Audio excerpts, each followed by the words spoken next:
Welcome, everyone, and welcome to Progressive Discussions. This is the Progressive Piranha Show of Progressive Discussions. I'm James Piranha Madonna. This is Damien, the Angry Wolf Castle. This week, Owens. And I just want to say that I realize that the protesting, the aggressive protesting, everybody knows this, has become an excuse for criminal activity in terms of vandalizing, looting, stealing, and destroying local businesses where people that used to work there will not have a job to go to because they're destroying small businesses, local businesses, mom and pop stores. Of course, this is criminal activity. But why can't Americans use their brain cells and aggressively protest in all cities of the country against the capitalist fascist establishment that is the root cause of all the problems in America? The root cause. Let's get to the root. The root cause is not racism. Yes, there is racism. The police officer was only given third-degree murder charges.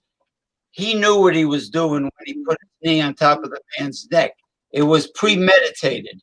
So I don't agree with third degree because he's a cop, grown man.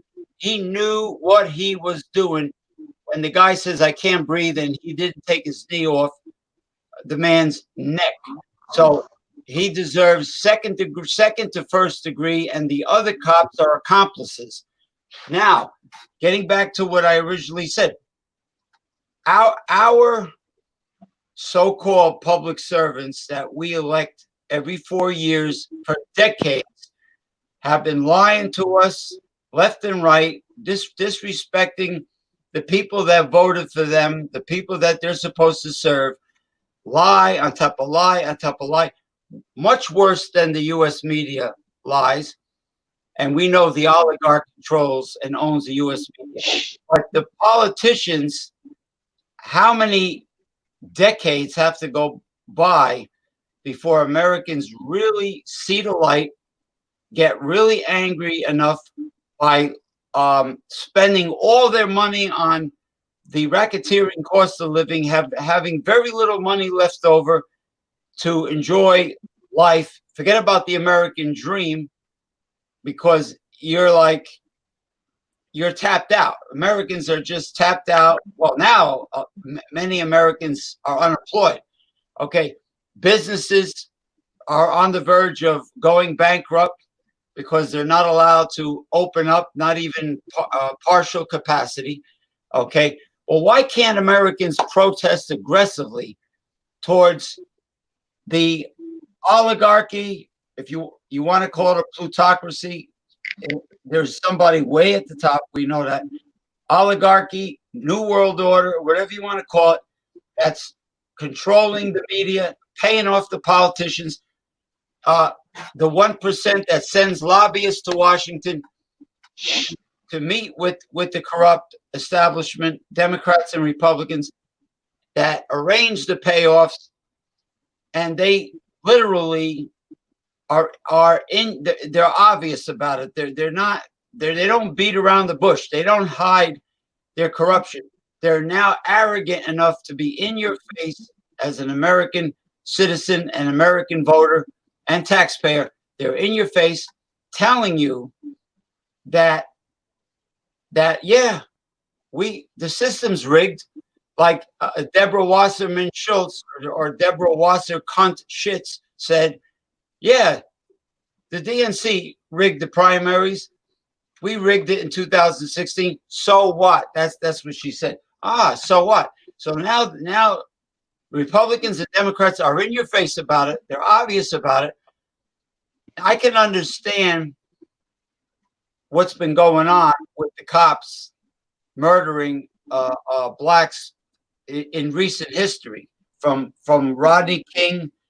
Well, even let's start with Martin Luther King and Malcolm X, and who happened to be telling the truth back then, and all the way up. We understand about the cops murdering the blacks out of racism. I don't know if the people, the rich white right wingers are telling them to be that way. I know Donald Trump says when you arrest somebody, ram their head up against the roof of the car.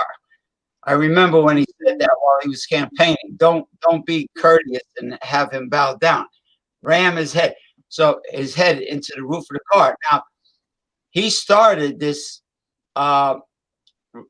right-wing reactionary fascist police state mentality when Donald Trump was campaigning. But I want to see, above and beyond the racism protests, I want to see people protesting against the corrupt fascist capitalist system controlled by the oligarch. That's what I really want to see.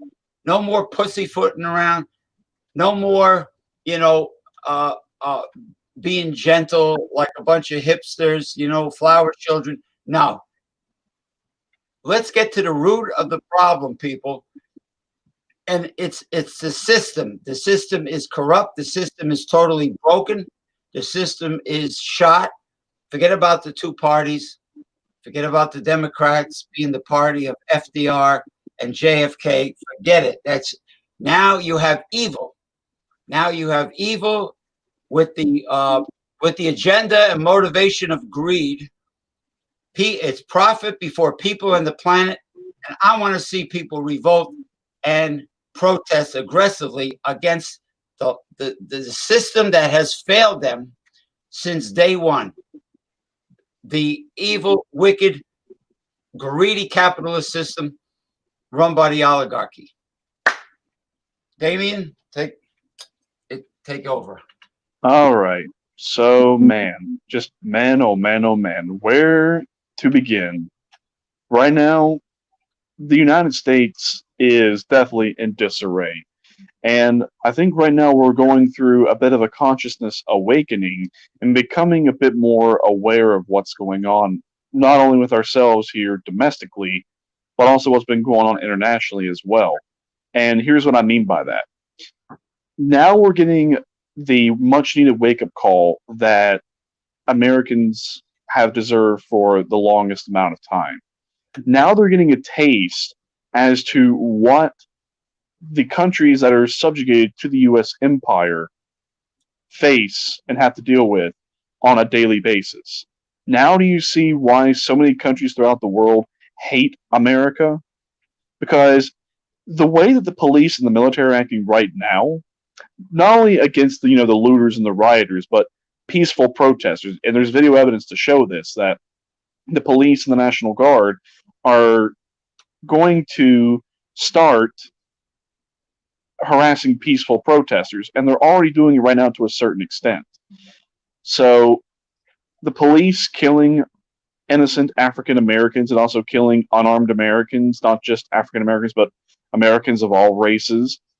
And then now we have the National Guard acting like a bunch of authoritative thugs, like one video I was watching where they're like, "Get in your house! Get in your house!" When all they were doing was standing on their front porch, just watching what was going on, not bothering anybody, not engaging in disruptive or criminal conduct. And they end up firing, I don't know if it was like tear gas or like some kind of like rubber pellet at them and someone got hit. No. No, no, no, no, no, no. I'm sorry. But whoever did that, they fucking deserve to be court-martialed. This is how the military subjugates other people throughout the world. And now we as Americans are getting a taste of what it's like because Americans have been either supportive or so apathetic that now they're getting a taste of either what supporting it or being lackadaisical has done.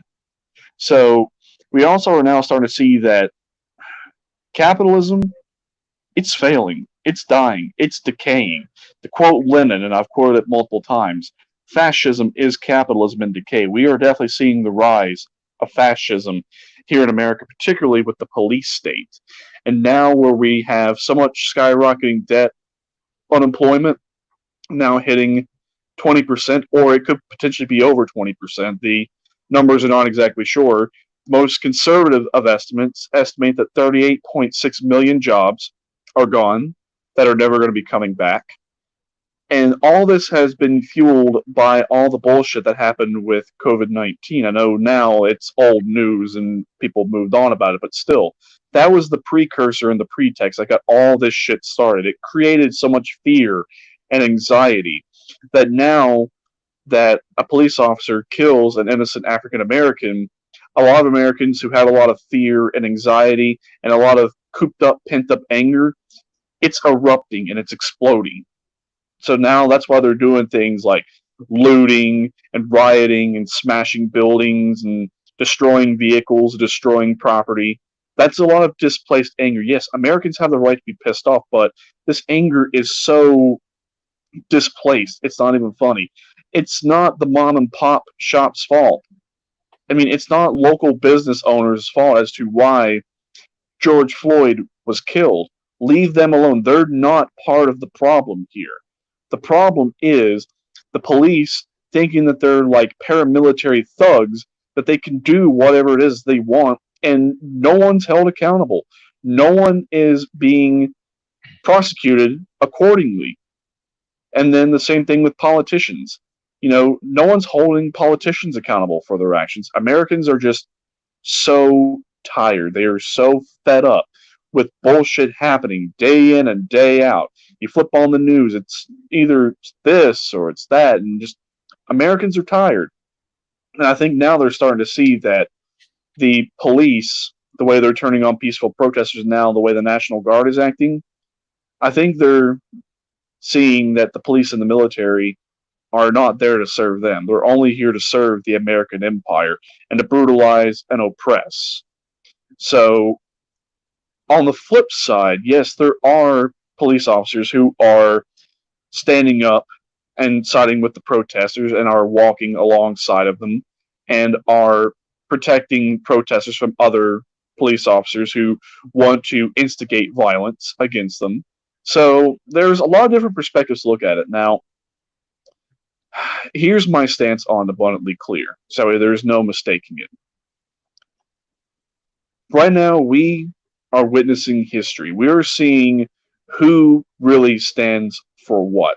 Sides are being picked. And now it's time for you,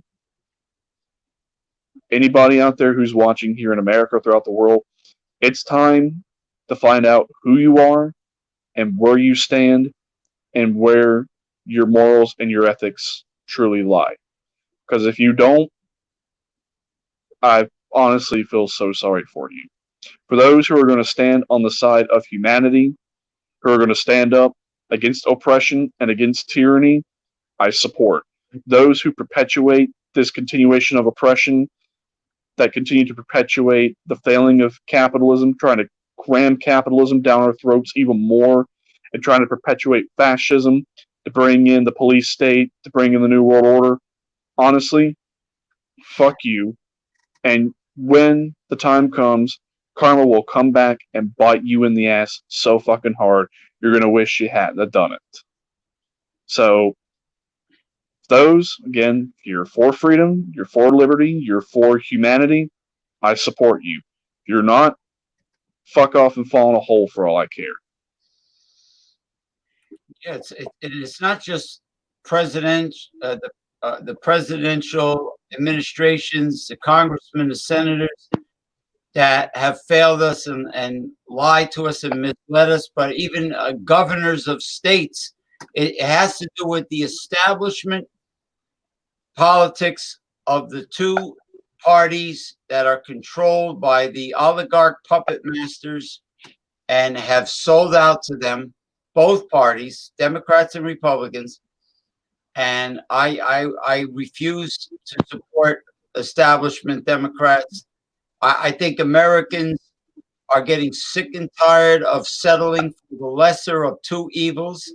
I think you're right. I think the pandemic made people very fearful with lots of anxiety, desperation, and then this takes place, and all of a sudden, protesting turned to another LA Rodney King style riot, vandalism, boom. And then it went from Minneapolis to other states.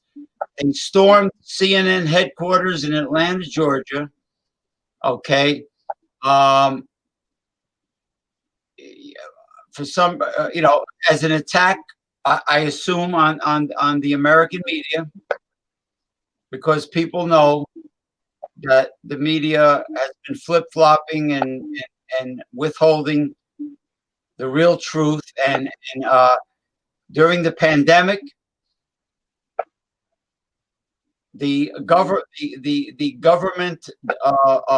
epidemiologists, doctors like Dr. Fauci and whatever, and the rest of them working for the Trump administration, or perhaps Big Pharma trying to push a vaccine, they have been changing their mind. Every week we hear different types of information. Do this, don't do this, you don't have to do this, do that anymore. It constantly contradicting themselves, not using the drug treatments that have worked internationally the proper way, and then bashing the drug treatments and always pushing to that vaccine, because that's where the money is. I say the oligarch, whether you want to call it big pharma, big oil, or big everything, the top 1% wants to establish fascism and a police state, like you explained, and they are doing it. They are using the riot. They will use the rioting as an excuse to do so. And the pandemic just put people over the edge. Now, the murder of this man by the police officer was the straw that broke the camel's back. Yeah, honestly, this is not going to go away quietly, and this is not going to go away anytime soon. And in all honesty, after seeing how this is unfolding, I am so glad that we as Americans are allowed to, that we're allowed to be able to own guns to defend ourselves. Because right now, this is probably the most unsafe I have felt in a very, very long time. Not only unsafe from the police and also our own military, but also our own citizens. And that is why I have my concealed carry permit every time I go out. I do carry, and right now, if shit hits the fan, it spills over in here, and it starts turning like what it's like in big cities right now here. All my firearms, they are locked, they are loaded. To if shit hits the fan, I can just grab them and go and use them if need be. That's right. Now, hi, Sean. Sean Lebro. Is that how it's pronounced? Yeah, Lebro. That sounds about right. But But you know, a friend of mine showed us on Alpha Males, the private chat group we have on Facebook Messenger, a white guy paying off the blacks that were rioting, and as soon as he paid them off, they started getting loud, jumping up and down, throwing things. As soon as he paid off a few of them, so it's a strong possibility that the oligarch like George Soros and others, I'm not just singling him out, and others could be behind this racial divide and instigating and staging these events so they have an excuse to implement the police state. right, they tried it with COVID, it failed miserably. And then now with this, yeah, you're right. They're probably going to do this as an excuse for instituting the New World Order and martial law under the guise of, well, current governments and current police and military forces obviously can't handle it. So now ours are going to be the ones that are going to have to do it. I guarantee you that's what they're going to try. But in all honesty, I honestly see this as a undertone or a pretext or a precursor to a civil war or a revolution. I honestly do think at this point it's going to happen either this year or within the 2020s. It is going to happen because now the internal contradictions of capitalism have made themselves so abundantly clear in one's face. It's as plain as the nose as one's face. They honestly do not care about keeping the class cohesiveness and the cohesiveness of capitalism anymore. Now they have decided, you know what? We're taking all the concessions that we have given back. We're going to do everything in our power to show we're the ones who have the power, and we're going to do anything and everything in our power to show we're the ones in charge and that we're the ones in power. And if you dissent, you rebel, we will sick the police, we will sick the military on you, and they're going to try it, but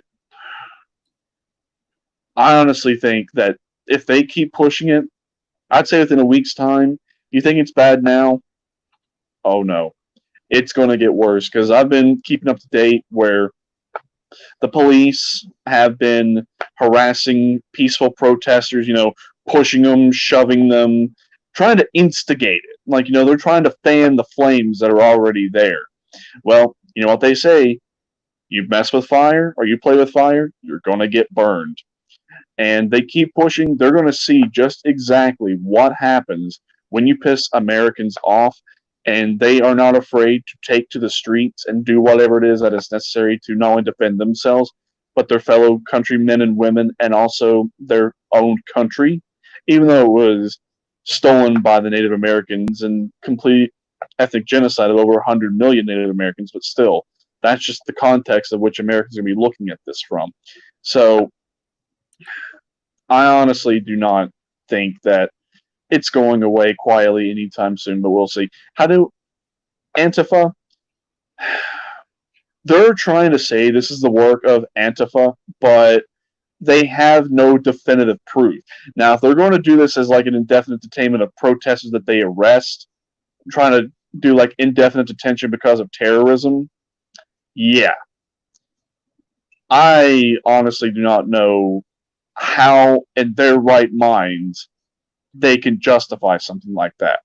So I can also tell you that if they try that, that's just going to keep fanning the flames even more. And the third-degree murder charge of the officer who killed George Floyd, that is complete, utter bullshit. The very minimum he deserves is second-degree murder, because he deliberately knew what he was doing, and he killed George Floyd. He knew damn good and well that if he kept his knee on his neck, that it would kill him. So, if you even look at the video evidence and look at this officer's eyes, he's enjoying it in his own way. He's trying to keep a poker face, but you can just see like the wild, crazy eye in his look that he's enjoying it. It's getting him off. It's like, when people say different strokes for different folks, yeah, that was his stroke. So if they don't push for second-degree murder, that's also going to fan the flames even more. Or if they let him off, oh hell. Oh, I feel sorry for the judge or the prosecutor that lets him walk if that does happen. Yeah, he kept his knee on there to the bitter end, and he did not lift it, even though Mr. Floyd and the protesters, I mean the people who witnessed it, were screaming, "He can't breathe." He said, just like Eric Gardner, "He can't breathe. He can't breathe." And the cop ignored them. He kept his knee there. That was definitely deliberate and premeditated in what he did. If it doesn't go to second degree, there's definitely going to be nationwide rioting, even worse than what we've seen. Yeah, and for those who say, "Oh, just comply," oh yeah, well looky there, he did comply, and he still got fucking killed. So no, honestly, fuck off with that stupid bullshit. Basically, it's either comply or die in their minds, but it seems like it's either die or die. You either die the easy way or you die the hard way. And he had all this over a potentially counterfeit $20 bill. All this that's all this is over. And there's a specific protocol when it comes to dealing with counterfeit money. Yes, legally you have to report it if you come into contact with it. But if honestly you had no idea that it was counterfeit, like most of the time, a lot of counterfeit cash can either come from the bank not testing it, or the particular stores in the area just not checking to see if there's a counterfeit. Now, the pens that they have, I've actually had a counterfeit pass the pen test. That's where, they do the line across the dollar bill, and if it turns like a certain color, it's fake and all that. Interesting little tidbit, and then I'll move on to something else. But I had a $100 bill counterfeit when the new $100 bills first came out back in 2013. Yeah, I had a counterfeit pass the pen test. So what I did was I ran the pen across the whole bill, and then it came the normal color on the paper. Then I held it up to the light, and I looked all the way through it. The strip was in the right place, the holographic strip where if you turn a certain way, it goes from hundreds to Liberty Bells. Yep, that was completely the same as a regular $100 bill.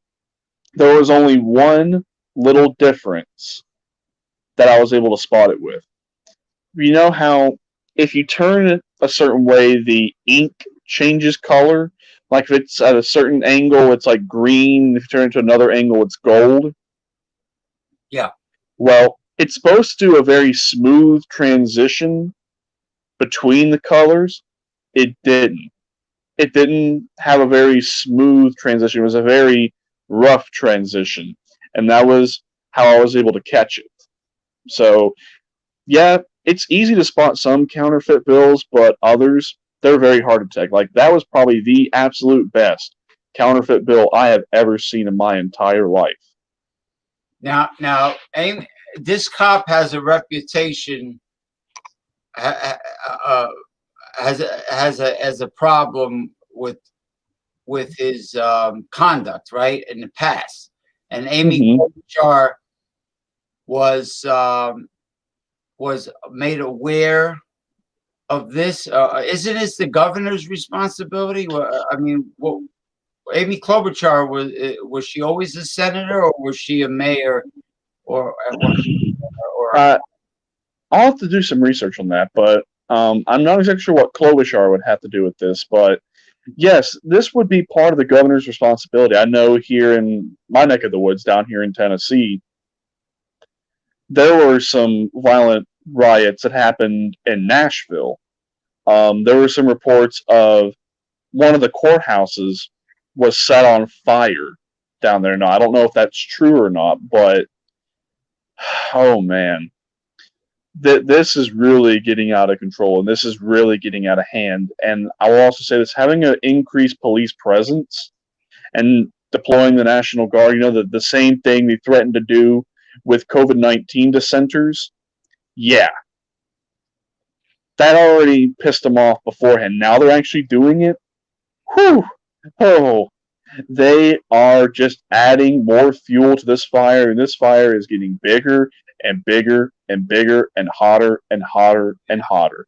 Because it's giving the militias a good bona fide excuse to be out there, and they are out there, and as well as white supremacist groups.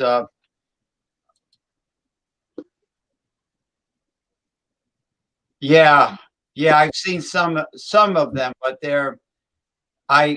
my cable TV package was demoted to save a little bit of money, and they took away Viceland.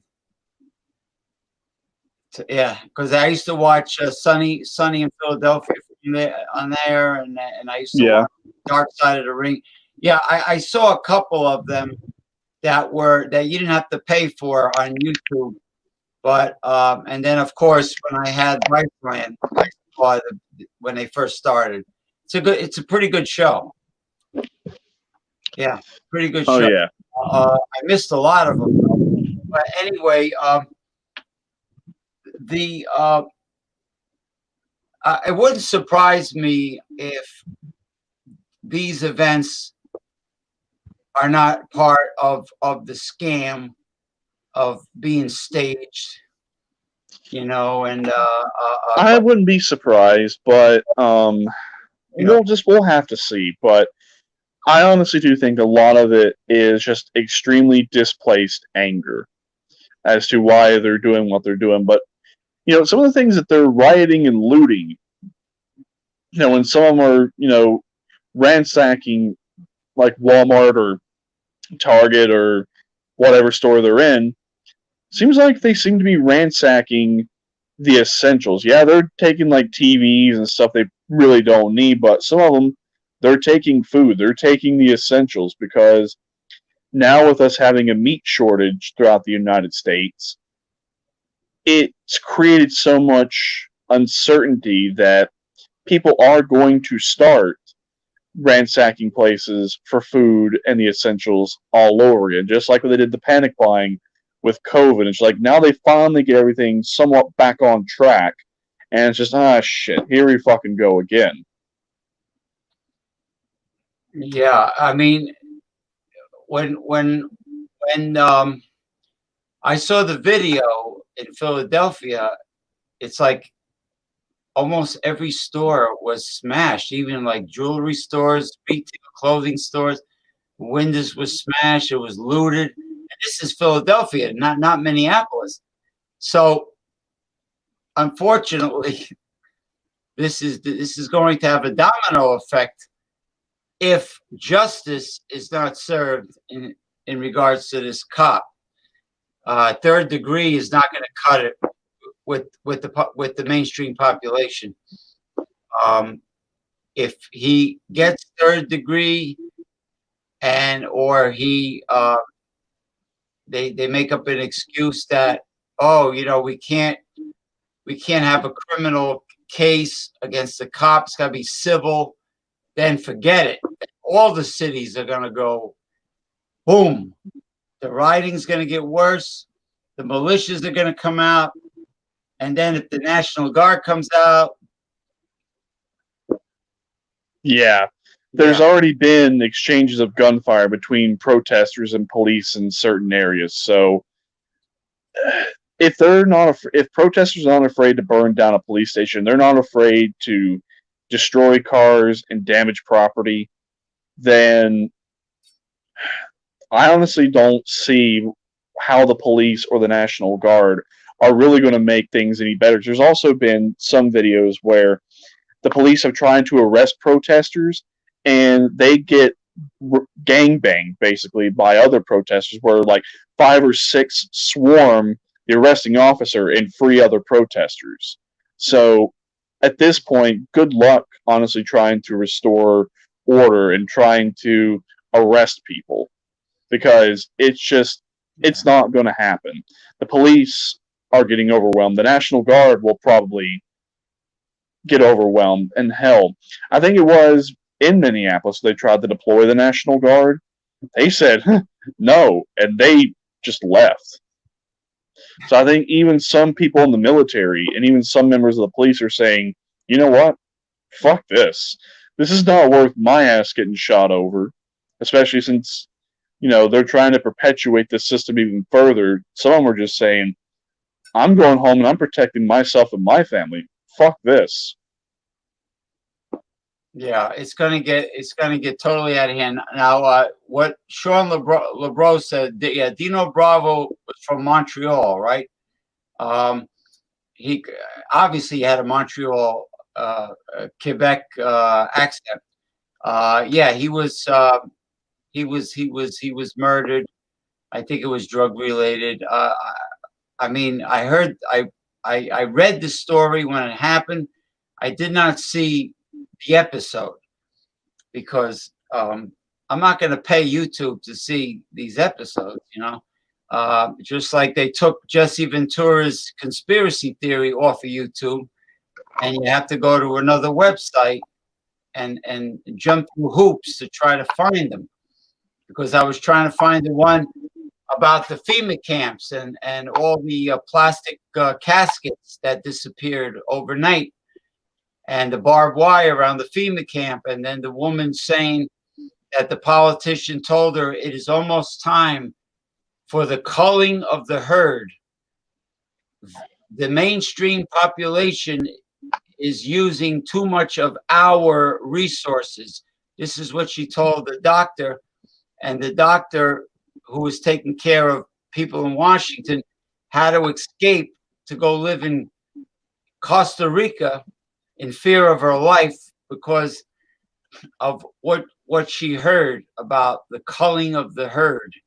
And look at what's happening now between the pandemic and now this rioting.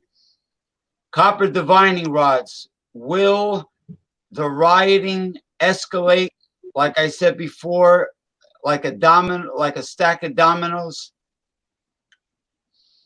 Will they try to get this police officer off scot-free or leave him at third-degree murder? Will this instigate more rage in the people because justice will not be served? So more cities will feel the wrath of this rioting and the net? Yes or no? Okay. Will the National Guard ever be deployed in any state? Will this instigate even more fury and rage? Will the right-wing oligarch and the Trump administration use this as an excuse to implement the police state and perpetuate more racism? So it's going to get, the situation is going to get worse. Let me bring on, we have Michael Hilton from San Francisco, California, the tale of two viruses. How are you? I'm going to run to the bathroom right quick, so I'll be back here in just a second. How are you? Hey, Dave, I'm fucking stressed out. How are you guys? Well, we had a really good political talk about everything that's going on, not just the rioting, but the Trump administration, the little pandemic talk, how the right wing administration wants to implement a police state. Yeah, Jesse the Body Ventura was great cutting promos. He was very entertaining. He was the real deal, Navy SEAL, and during the Vietnam War, and he patterned himself after superstar Billy Graham, who was his idol. He had a great body. He had that great look, you know, that hippie beach bum look, you know, when he had the pointy black beard and he had the boas, you know, and he had the feathers and everything. Fantastic. He was an all-around package, Jesse Ventura. He had the gimmick. He was great on the microphone, and he was great all the way around. Well, it's just this whole situation now where people can't keep up with their nutrition, and on top of that, they can't get along with other people. It's we're in the middle of a whole situation where I feel like if people don't change their fucking behavior, that this is gonna go on. It's gonna be simple. Go on. It'll be years. Well, Salvatore Mercante, he showed a video of a white guy paying off some of the black rioters. You bought off some of the rioters? Yeah, this white guy was paying off some of the black rioters, and as soon as they took the money, they started looting. They started looting, jumping up and down, throwing things, vandalizing. He was paying them off. So he says that sound is pretty loud. He says that that he's been reading that possibly George Soros and the New World Order, the oligarch, has been instigating this situation, and maybe they're responsible for the hospitals misleading people about the amount of coronavirus deaths, you know, by taking everyone who has died from everything and putting them all together, and also lying about the cause of the pandemic. They think the oligarch is behind that. They think the oligarch is behind the 5G radiation from the towers that the Italian doctors said causes the thrombosis in the people who died from the pandemic. That the oligarch is behind all of this, including the rioting, and maybe even what the cop did. Maybe that cop was paid off, because that's not third-degree murder. That's premeditated murder. That's at least second degree, if not first degree. The tale of two viruses. San Fran is a cool place. Been there twice on a business trip. Yeah, San Fran is. Thanks for not calling it Frisco, by the way. San Fran is a good place to get a beer and to meet some cool people and to party. And I don't like any of the judgmental motherfuckers who are there right now because they ruin it for everybody else. But if you just try to find a way to ignore the Me Too movement, the faux feminist movement, it's just there are some cool ass motherfuckers in San Francisco. and they can be as salt of the earth as people in Illinois. They can be pretty tight. Um, we have people down here who can be very disorganized and not be able to compartmentalize when it comes to politics. But we also have some pretty chill people down here. Gavin Newsom feels a pretty solid guy. Yeah, he did a great job with getting the numbers down in California. Oh yeah. I mean, we're still rising. But I feel like we'll be in New York pretty soon. Yeah, New York is coming down every day. New Jersey's coming down. But the good thing about New York is Andrew Cuomo has a sense enough to open up businesses in lower populated counties, which Yeah. makes a lot of sense. Why have low population counties on lockdown? I mean, it's ridiculous. It's like a lot of those states out west or down, where Damien's living, down by him. There's a lot of areas that are not densely populated. You can have a restaurant open, 50, maybe 75% capacity if the region is not highly populated. Right. Oh, speaking of my region, so I was out door dashing tonight. I'm not going to name any names or any locations, but some of the employees at some of the locations, they're not wearing a mask. And honestly, I can understand why. Because I was reading an article that ultimately, by being forced to wear the mask, is going to do way more harm than good because of not getting enough oxygen.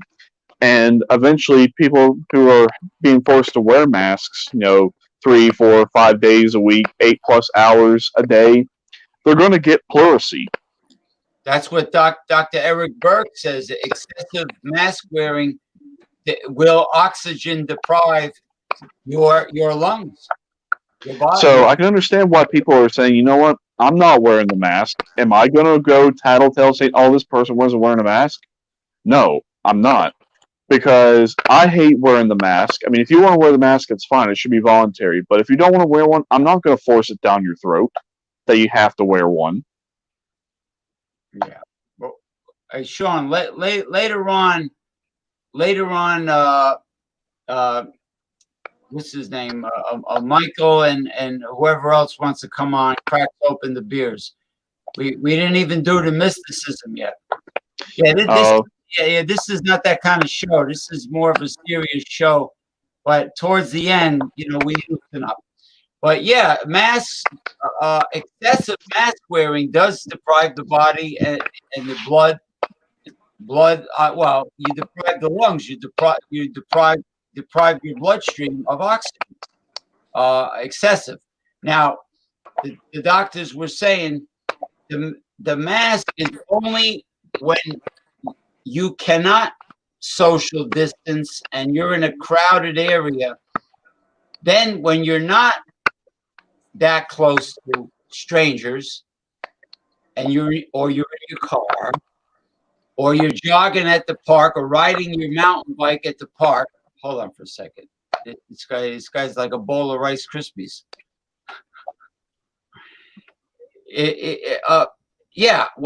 When you don't have a logical reason to wear a mask, you don't have to wear the mask.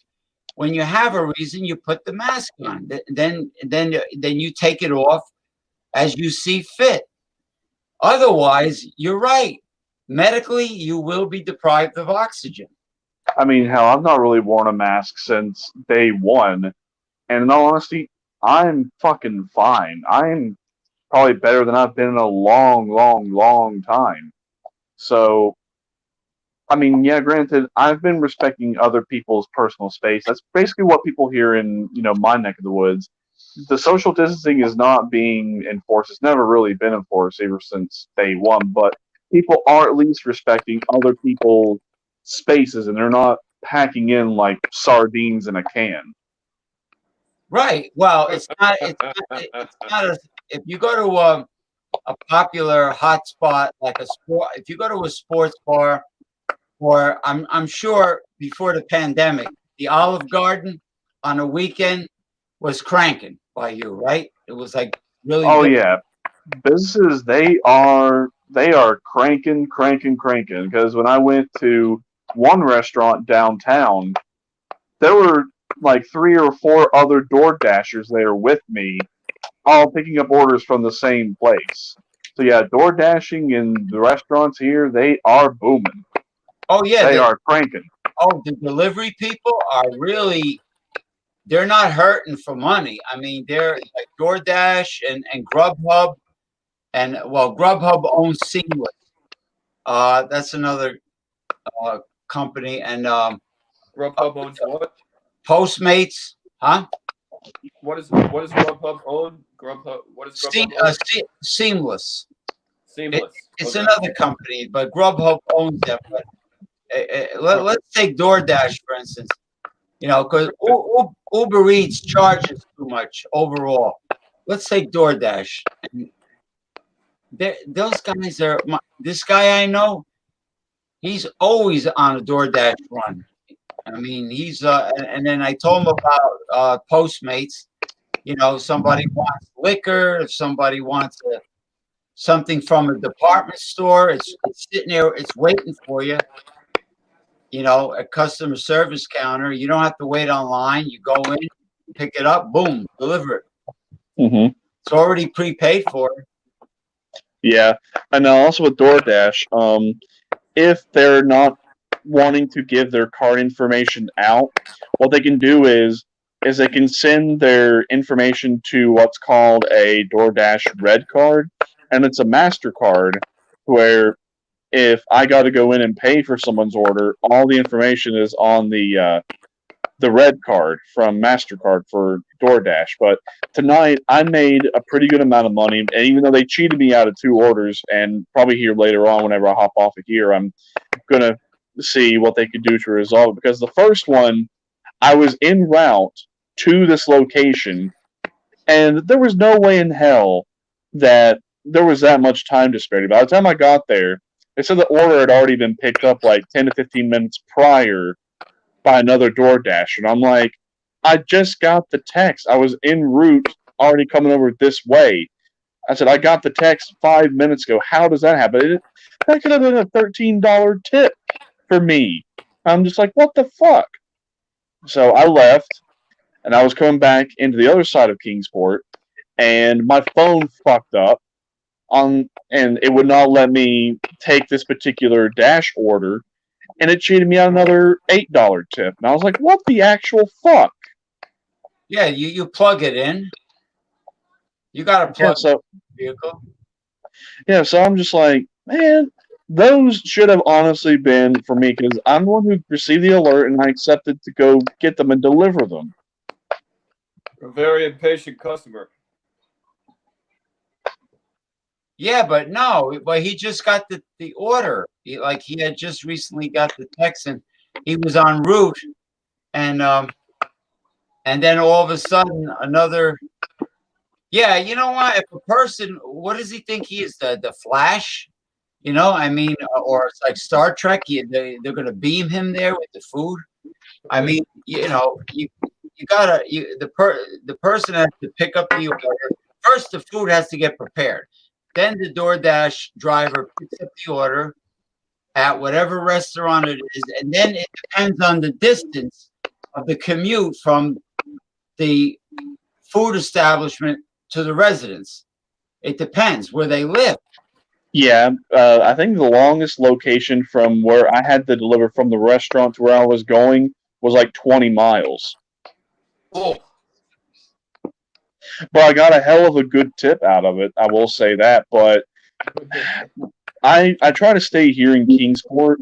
So if you're door dashing here in Kingsport for any reason, it will keep you in the city, or it will take you in the surrounding areas of the Kingsport suburbs. Or sometimes you might deliver to someone like way out in the fucking boonies here in Sullivan County. And I will have to say this, I've learned a lot of the back roads just door dashing, so I think I'm somewhat familiar with this area a bit more, but not completely. But some of the roads I took to some of these places tonight, I was like, "Ooh, man, this is beautiful out through here." Is Kingsport like a city with buildings? Yeah, it doesn't have like skyscrapers or anything like that, but it does have some pretty cool looking buildings, and um, it's a really spread out city. Like it's not all congested; it's pretty spread out. Oh, the way like LA is supposed to be. Right. Or, Um, I mean, it's not a super big city. Like our population is growing. I think the last time I checked, we were at like 55,000, but the whole county that Kingsport is in, Sullivan County, our population's now gone up to like 158,000 people. oh, okay. So this area is growing pretty good. Yeah, maybe a lot of people from Virginia and the Carolinas um, are moving there for specific good reason because Oh yeah, they are. they're not far from the border, or No, well, North Carolina and Virginia, the western part almost looks uh, uh, like a panhandle, sort of. It comes to a point, a wedge, yeah, and so does Tennessee when you think about it. yeah. We're in that top northeastern corner that comes to that point like that. Yeah, so North Carolina, Virginia, and Tennessee have a pointy, are elongated, have a pointy wedge on that all comes together with Virginia and North Carolina. Yeah. Um, I was at the county clerk's office because that's where you go to take care of everything. If you have to like renew your license, get your concealed carry permit, renew your registration, all that is done at the county clerk's office. So last time I was there, a couple had moved down from Pennsylvania, and I would say they're probably around your age. They're like probably early retirement age. And when I asked them, "Why did y'all move down here?" They said Pennsylvania. It's getting really ridiculous up there. All the taxes, all the regulations. It's just we got tired of that, so we decided to up and move down here. And some people from Virginia are moving down to Tennessee, and a lot of rapid numbers because it's the same thing with Virginia. Virginia is just I don't know what in the fuck's going on up there. I mean, I've lived there for hell 23 years of my life. And I can tell you, every year it just kept getting worse and worse and worse. And now it's just, whoo, whoo, whoo, whoo. Some interesting news has been coming out of Virginia here lately. So Governor Northam made it mandatory that you had to wear a mask in public, but that's not been enforced too well. Now he's deploying the National Guard in other places because of whatever reason, and people are just like, what the fuck is this guy's problem? Same thing with the Virginia legislature, where they're trying to pass a whole bunch of new laws, a whole bunch of new taxes, and people are just like, enough. Enough's a fucking enough. Yeah, well, here, the mask wearing in public is not mandatory unless you're not practicing the social distancing. If you're practicing the social distancing, it's not mandatory in New Jersey to wear the mask unless you're going inside of a business. You're going inside. How come Virginia is so blue, even though it's so rural, but even though it's very urban, North Carolina is so red? Yeah, North Carolina is a red state, yeah. Well, here in the last little bit, North Carolina's gone blue because urban North Carolina is expanding. So, yeah, Virginia is typically it's a swing state. It's what's considered a purple state. It could honestly go either or. A Republican and a Democrat can win in Virginia, but the more in the middle they are, the more of a chance they stand at winning. But yeah, rural Virginia, like where I'm from, Southwest Virginia, it's deep Republican territory. Now, when you get more towards Central Virginia, it's a good even mix of both. But when you go to Eastern Virginia, where there's like Virginia Beach, Norfolk, as well as urban Virginia, where you got the DC suburbs, it's Democrat territory. And they've got the population, so that's why when it comes time for the Democrats to win, it's because of urban Virginia.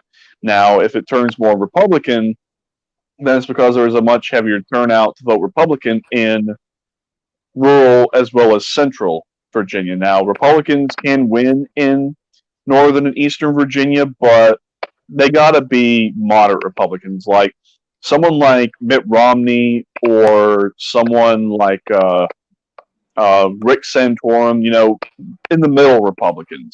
They stand a chance at winning. Now, the more right-wing a Republican, yeah, they'll win in rural and central Virginia, but up in northern Virginia, forget it. Donald Trump flipped some counties that were Democrat prior to the election in 2016, I think. Speaking of Democrat. Yeah, we were talking about that at work the other night, and it's going to be very interesting as to how this election is going to turn out, in all honesty. Donald Trump stands a chance at winning, and also Joe Biden stands a chance at winning. But Donald Trump really had his best shot at winning when he was calling out governors who were being complete fucking imbeciles, being so strict and draconian on the quarantines and the lockdowns. He won points there, but now he's lost the points that he gained by deploying the National Guard and the military and doing all that. He's lost the gain that he had. So it's like, here's what it's like with Trump. He gains and then he loses. He gains, then he loses. So we'll see. He might win New Hampshire. He might not. We'll have to wait and see. Oh, hell no. New Hampshire going to Trump? Fucking hell. I mean, there was that poll that showed him ahead of Biden in New Hampshire by 2 points. Well, he might win New Hampshire. He might not. Time will tell. He may not win North Carolina. We'll see. Tennessee is still up in the air. California is going to go to Biden. No two ways about that. Oh, you think Tennessee's a swing state? Really? I saw the polls. It doesn't look like a swing state anyway. Tennessee is what is considered a atypical swing state.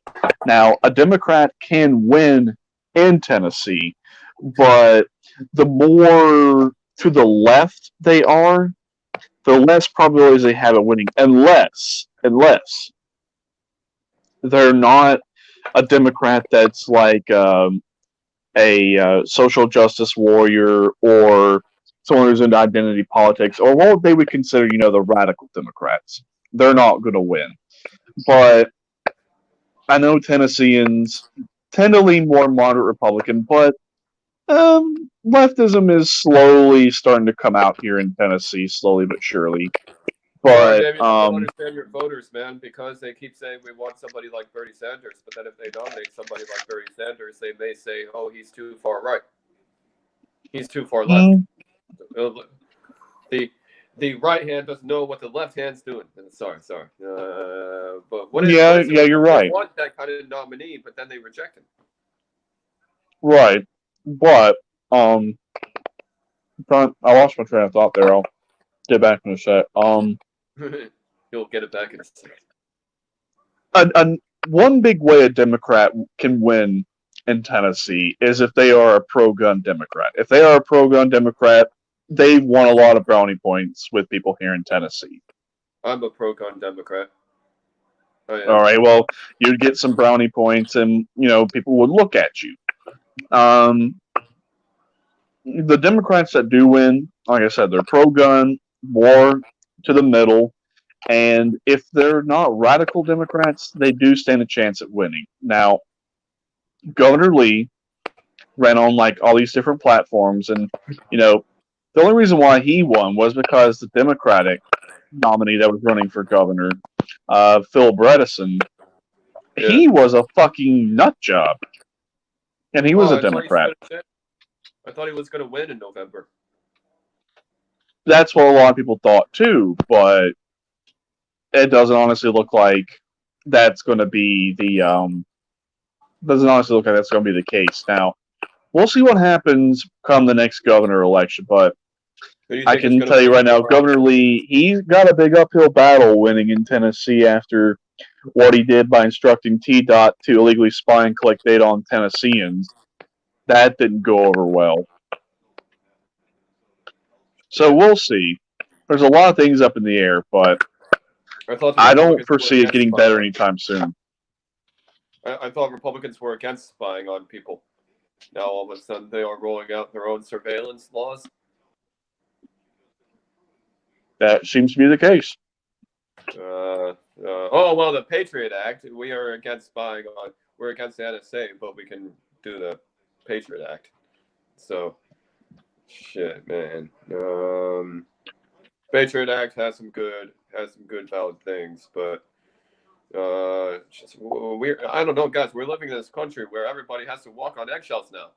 Just the second you say or do something, and if you do like 10 things all at once, well, you're gonna get flagged because people think you're being weirdo. What if you have OCD? I always do the same 10 damn things at once. It's just how the hell do you operate, man? How do you live, man? Exactly. Well, last thing, and I'm probably going to be quiet for a little bit, is I'm glad you brought that up because I've been following very closely Donald Trump and his executive order on what they're doing with social media, to where they're basically taking down information that they do not like and doing all this fact checking, which is a complete utter bullshit thing to be doing anyway, because they themselves don't even know how to do fact checking. So it's like the blind leading the blind and the imbeciles leading the imbeciles. So I am glad that at least someone now is standing up to social media and laying down the hammer and saying, no, you are not going to censor something just because you do not like it. Yeah, I mean, it's First Amendment. Once you start censoring one political ideology or one group of people or one lobbying group, then you end up censoring more and more and more, and then you will have fascism. Right, but I do like the way he's doing this executive order because, yeah, it's not going to have any validity until there is actual legislation passed. Because again, executive orders aren't laws, but he's not trying to create a law with this executive order. What he's doing is he's instructing the FTC to basically lay down the hammer on the social media platforms using already existing laws to say, you know what? You cannot suppress information that you do not like. You're supposed to be a social media platform, which is supposed to be a neutral platform. Now, when they start censoring information and they start doing this and they start doing that, then they become publishers. Well, social media does not have publisher status. And you also run the issue of them trying to claim other individuals' intellectual property. Despite what people want to think or believe, yeah, the words that are being used are part of public domain. You can't copyright or trademark words. You know, they're free for everyone to use. Same thing with your thoughts. It would be like if you put a Facebook post out there, or you sent out a tweet, or you sent out, you know, this video or audio message, or you posted a video on Facebook or YouTube or Twitter or what have you, and they say, oh, we own this property, it's ours to do as we please because it's on our website. No, I'm sorry, that's not how that works. That is considered an intellectual property violation because that content still belongs to the individual who created it. So, yeah, it might be able to be used under license, but even though it's being used under license, that does not mean that you own that particular content.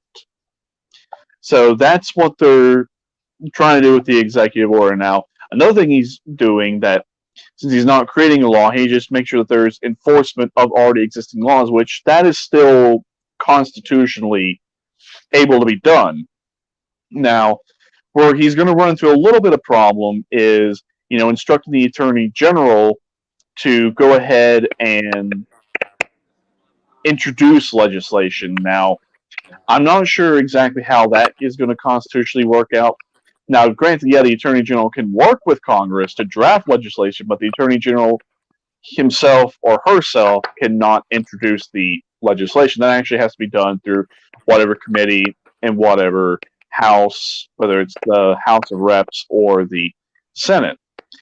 Now, what the Attorney General can constitutionally do is start working with other Attorney Generals in all the other 50 U.S. states to see what can be drafted on the state level, so there's applicable state laws, and then also have applicable federal laws. So yeah, they're going about it in a legal constitutional manner, but until Congress actually votes on it federally, Trump's executive orders really don't have any merit other than just he's enforcing already currently existing laws.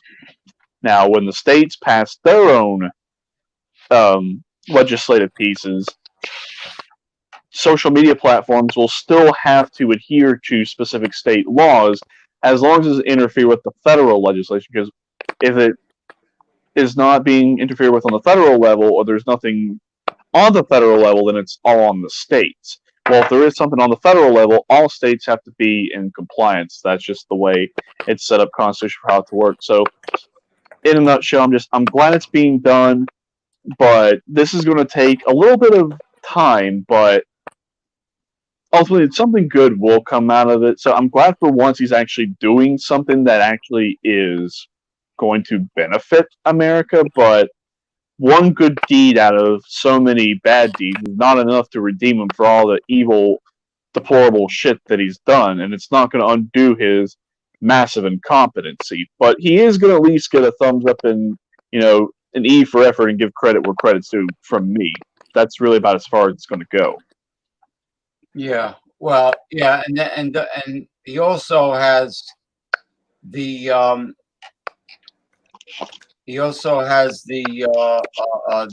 horrible record of tearing those Latin American babies away from their mothers and having them get sick and die in a cage on concrete at the border.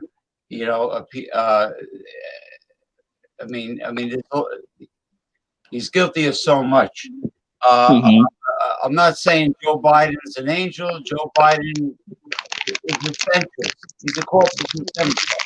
Him and his son Hunter, they're no angels, not by a long shot. No. But then again, when we're talking about the list of the two evils between Donald Trump and his kid and his sons and his son-in-law, also, and Joe Biden,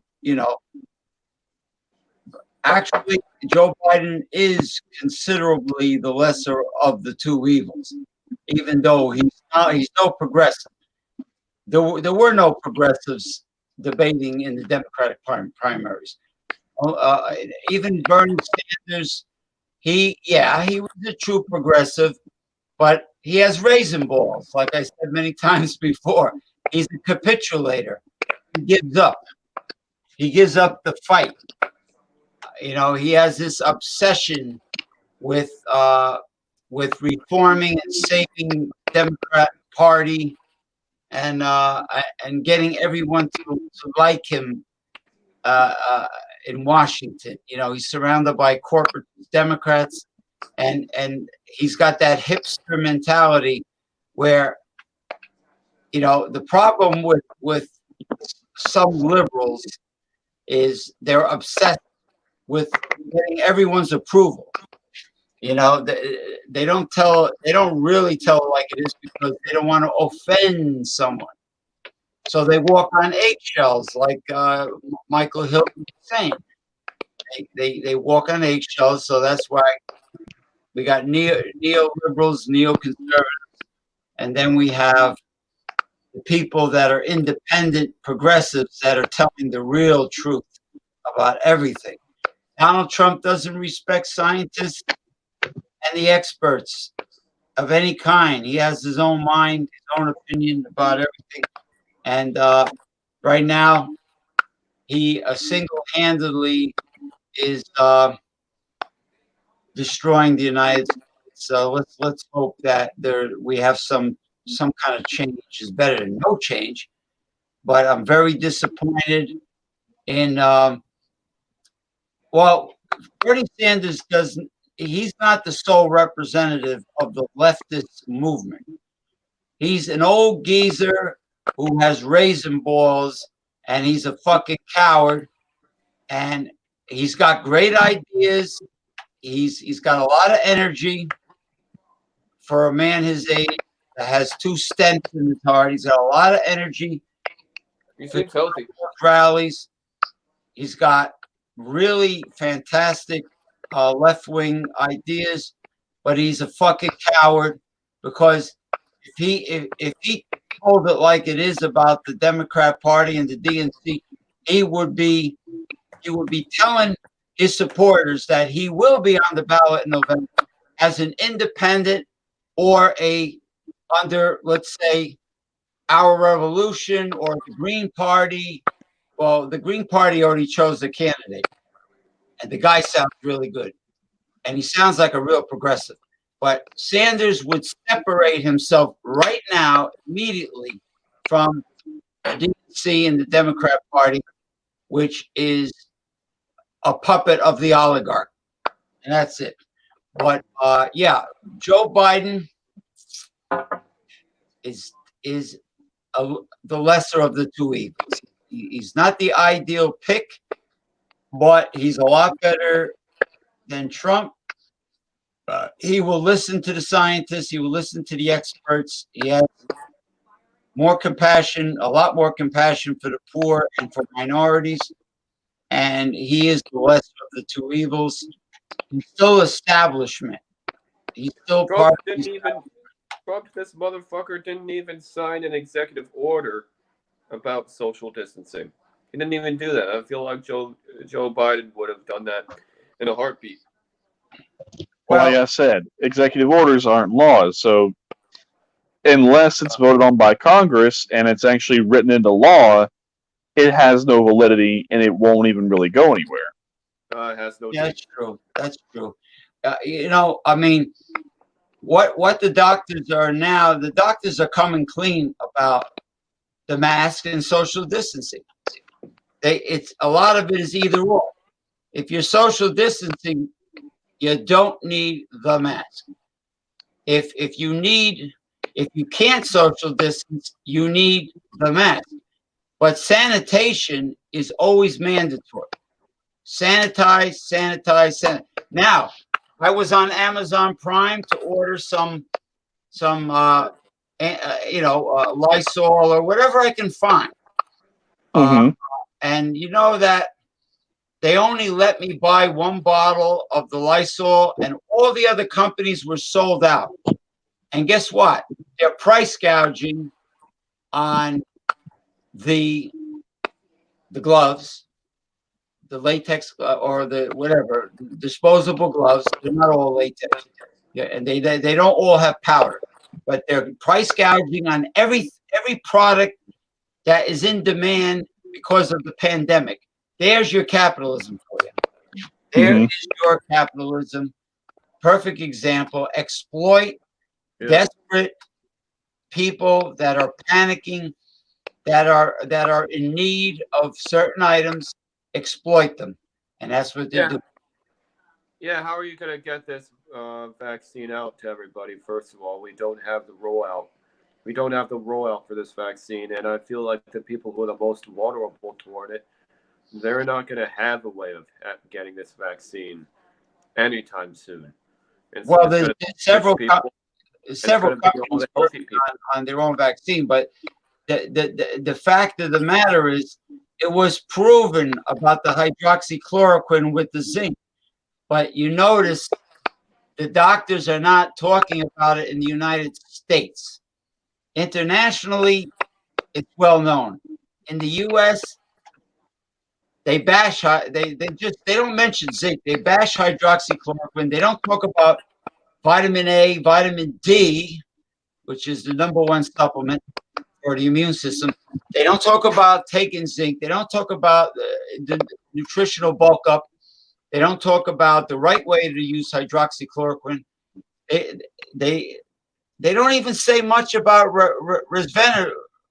Renezavir, whatever the fuck that drug is called. Resenavir. They're not even saying much about that anymore. Well, now they're just talking about the riot.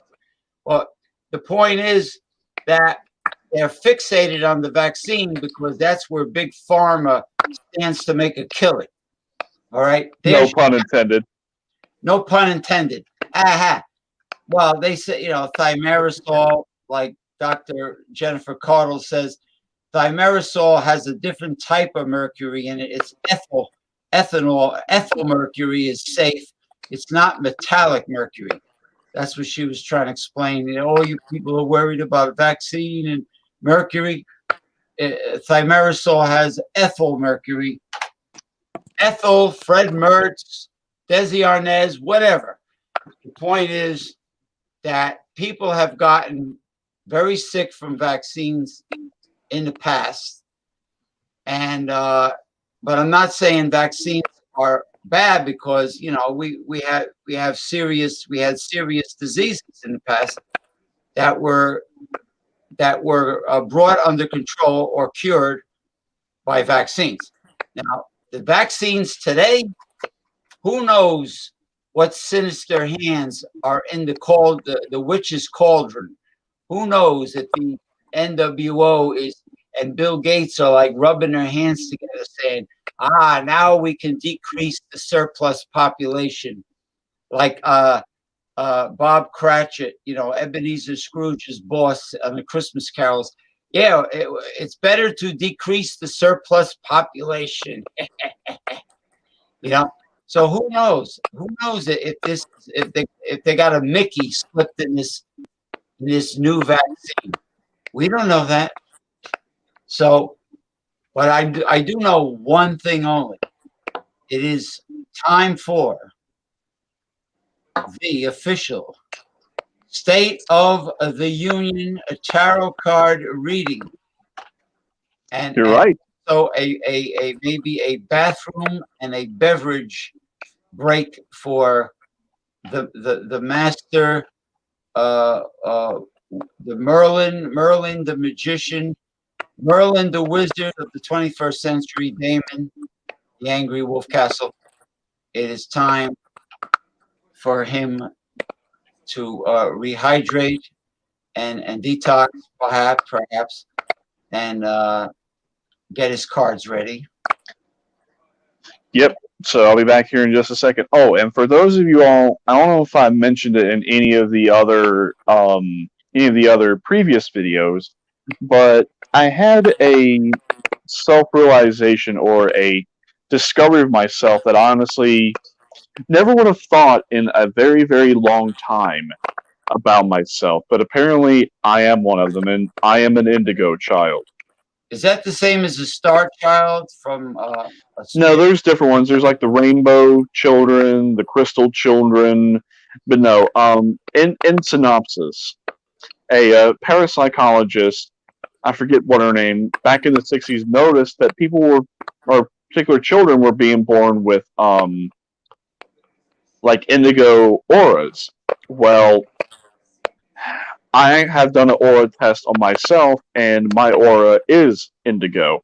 Now, there are certain quirks and traits of indigos, and I'm not going to go through all of them. You can research them yourself, but basically, out of the 22 criteria for an indigo, I definitely had a solid 21 out of 22. So, yeah, I'm definitely one of them, but what their whole entire purpose, apparently, for indigos is, they are either political or religious leaders or both, but they're very logical and they're very creative. But ultimately, indigos apparently are star children, as in, they are sent here from wherever to bring humanity back to the realization of who they are and what we need to be and what we need to be doing to ensure that we really do survive and thrive as a species. So, but taking all that in mind, I have absolutely no doubt that yes, I am an indigo child. And am I going to say it makes me better than other people? No. But now at least I have more of a definitive answer as to who I am and why I am the way that I am. Maybe that's why you're so good at opening up the third eye and getting in touch with utilizing your pineal gland. Mm-hmm. It could be why you're able to do that at such a high magnitude. Now, Eric was talking about the star children, and I have you seen any vivid prophetic visions in your dreams recently? No, no, I have not, but I do try to analyze my dreams. And here's something that does happen from time to time. If I ever leave my third eye open and forget to close it before I go to sleep, my dreams are very lucid and they are very vivid. They're not like prophetic, but they have like very deep symbology in them. Like they have like a very strong willed message. And I jot it down whenever I first wake up, so that way I can come back to it later for reference. Because I do think about some of my dreams on the course throughout the day. If I'm off, I'll just sit around the house. I'll be doing stuff, and I'll just be, thinking about it in the back of my mind, trying to put two and two together. And if I'm at work, sometimes I'll just be thinking about it whenever there's some downtime, trying to see, what was the dreams trying to portray, or what were they trying to tell me. And a lot of times, it, from what I can gather, is the reason why my dreams and my the reason why my dreams are so vivid is my mind is very active and it's very creative and it's very logical. So a lot of my dreams are just my mind just being itself in the subconscious level. And I do like it because it is a nice tool for personal growth. And I think you are right, James, that I'm able to use my third eye with great aptitude. Same thing with using tarot cards. Now, using the third eye for anything that's not evil or malicious is definitely an excellent tool to help you learn and grow, not only as yourself as an individual, but expanding your mind in all sorts of regards, and also expanding your skills to where, if you want to learn how to read tarot cards, or you want to learn how to play drums, or learn how to play the guitar, what have you, it's definitely excellent for that. Now, I am a Taurus. Tauruses are a very mixed bag of zodiacs. We either get along with other Tauruses very well, or two Tauruses adamantly despise each other because we're so free willed and independent and free thinking that we do attract others like ourselves, but then yet we can also hate among ourselves very easily. Now, I'm at the cusp. Had I been born 2 days later, on May the 20th, I would be a Gemini. So I'm just barely a Taurus, but I'm very close to Gemini. My overall demeanor, my personality, my attitude is Taurus, but my anger is definitely Gemini. Well, you might have a different rising sign depending on what time you were born. 8:22 p.m. 8:22. I did I ever show you that link where you can have a free forecast done. Now, not a lifetime forecast, but a general forecast on who you are. It's free.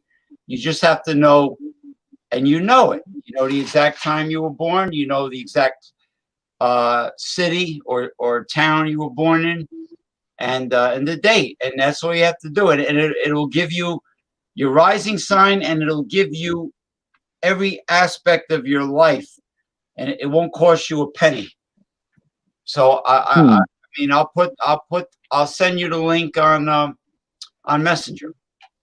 All right. Well, I'm gonna hop over here to the bathroom, grab me something to drink, and then we will dive And then we'll into the state of the affairs tarot card reading. That's right. All right. Be back in a sec. Okay. Oh, it is the boss man James, the big follower dickhead Mike, and it is the middle finger. Yes, we have Michael Hilton from San Francisco, California. Now, copper dividing rods. Will is Joe Biden really doing tremendously, astronomically much better in the polls than Donald Trump is doing? Is he really doing that well? Okay. Will Biden win the swing states very easily in November? Will Joe Biden will it be a close election between Joe Biden and Donald Trump? Will it be close? No. Will Joe Biden win by a landslide? Will he defeat Donald Trump? Says yes. Did Bernie Sanders capitulate? You know, for you simple-minded people out there, that means give up so easily. Did he give up so easily because Bernie Sanders was paid off again? Oh, really? So Bernie Sanders is a little weasel geek that is part of the tribe. Wink, wink, nod, nod. That you know, and the tribe will dive on the ground if they see a penny. Yes. So Bernie Sanders, was he paid off in 2016 as well? Yes. Bernie Sanders, does he deserve? Do people like that deserve to be like bitch slapped around for several hours? Yeah. So he's a traitor to all the people that donated money to his campaign. Do you agree? Now, do you like Our Revolution, the organization and the people in it? Okay. Yeah. So Bernie Sanders is a traitor to the organization he started, Our Revolution? Yes. Now, do you like the organization I like, the Democratic Socialists of America? Yes. Is capitalism, like my late great original talk show host, the Reverend Dr. William J. Eisenman used to say, God rest his soul, is capitalism really the devil's economics? Yes, capitalism is the devil's economics. Okay, now we must have absolute silence because we are All right. Well, I'm getting ready to shuffle the cards, so I guess while I'm sitting here shuffling, so I do want to elaborate a little bit on my anger and how it is definitely Gemini. Well, I have basically two angers. That's angry to where I understand why other people are upset, and when I side with them to make sure that whatever it is they're angry about gets fixed. However, my other anger, which is the other side, is when people piss me off and they get to see my anger taken out on them. So my anger can be like Jekyll and Hyde, but I will say I've been trying to get better with my anger as time has progressed, but it's definitely a work in progress. And for those of you who do not know, Taurus is the bull and Gemini are the twins. So I was born May 18th, so I was born on the cusp. So I share similarities with both Tauruses and Gemini. Now, my wife is a Gemini herself, but where she was born kind of on that cusp as well, she's a lot like a Taurus as well. That's why me and her get along very well, and we love each other very much. But then, yeah, when it comes time to argue or something like that, it never really goes well, and that's why we tend to just not argue or fight because we know exactly what can happen if things get a bit too far. So that's just something we've learned to live with. And then also, they've reintroduced the 13th zodiac. Ophiuchus got returned. So now all the dates are no longer like 29, 30 days to even out the zodiac. Now it's based on how many days the sunlight shines on the particular constellation. And that technically brings my wife back down from a Gemini to a Taurus. And my grandma, who was an early Taurus, is now like an Aries. And I can honestly say my grandma on my mom's side, she is definitely more of an Aries than a Taurus. Yeah, she has the Taurus stubbornness, but her hot-headedness, that is Aries up one side and down the other. So the cards are just about done being shuffled. So let's see here.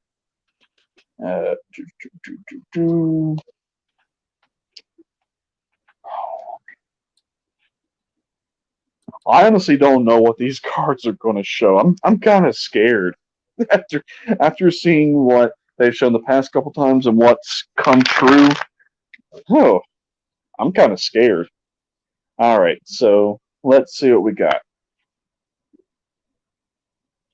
Okay. And then, of course,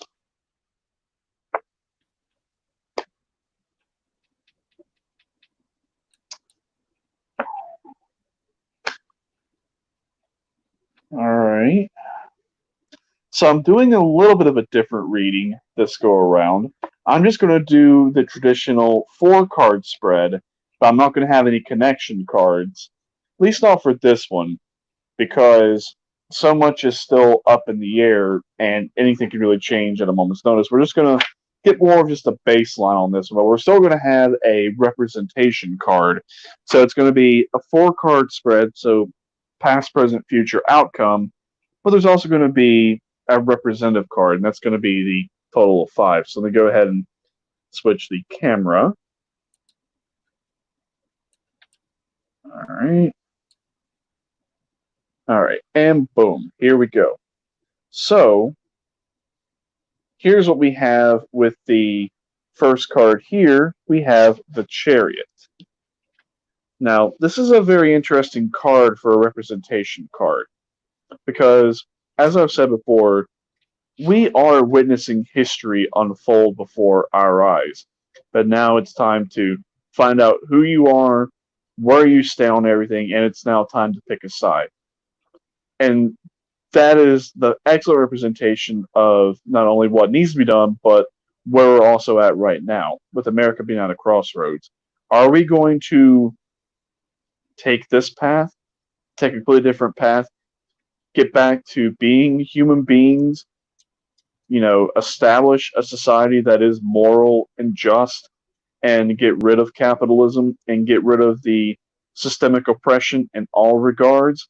Or are we just going to continue to perpetuate the already existing system have the problems that we're already facing get worse, and then the New World Order get implemented.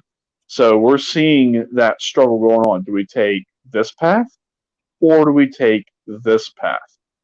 And both look equally tempting, but we'll see what happens here in the reading. But definitely an excellent representation of what's going on right now. So we have the, oh man, the Ten of Swords. The Ten of Swords just keeps showing up in readings left and right. It's either in this position or it's in like some other position, but man, where now Americans are just so fed up that they're just like, whatever happens, happens. Now, that's a good thing and a bad thing, but, that's where we're at right now from what's been bringing to the past. Now, this is a very interesting one for the present. We have the Fool. So, definitely we're at a crossroads, but we're also taking a brand new journey because, in all honesty, Americans have not witnessed violence on their own home soil to this extent. Yeah, they've read about it in the news in other countries, but not here. And it's creating more fear, more anxiety, and it's going to make already existing problems worse. So I definitely foresee that things are going to get worse before they'll ultimately get better. But it's not really a journey of where they know exactly in terms of where they're going. Because, like I said, Americans have not witnessed something like this on their own home soil. So it's like the blind going into the blind world. And we're just going to ultimately have to see what comes of it. But this card here for the future, the King of Cups, I think ultimately something will resolve out of it. Now, what exactly will it resolve? I don't exactly know.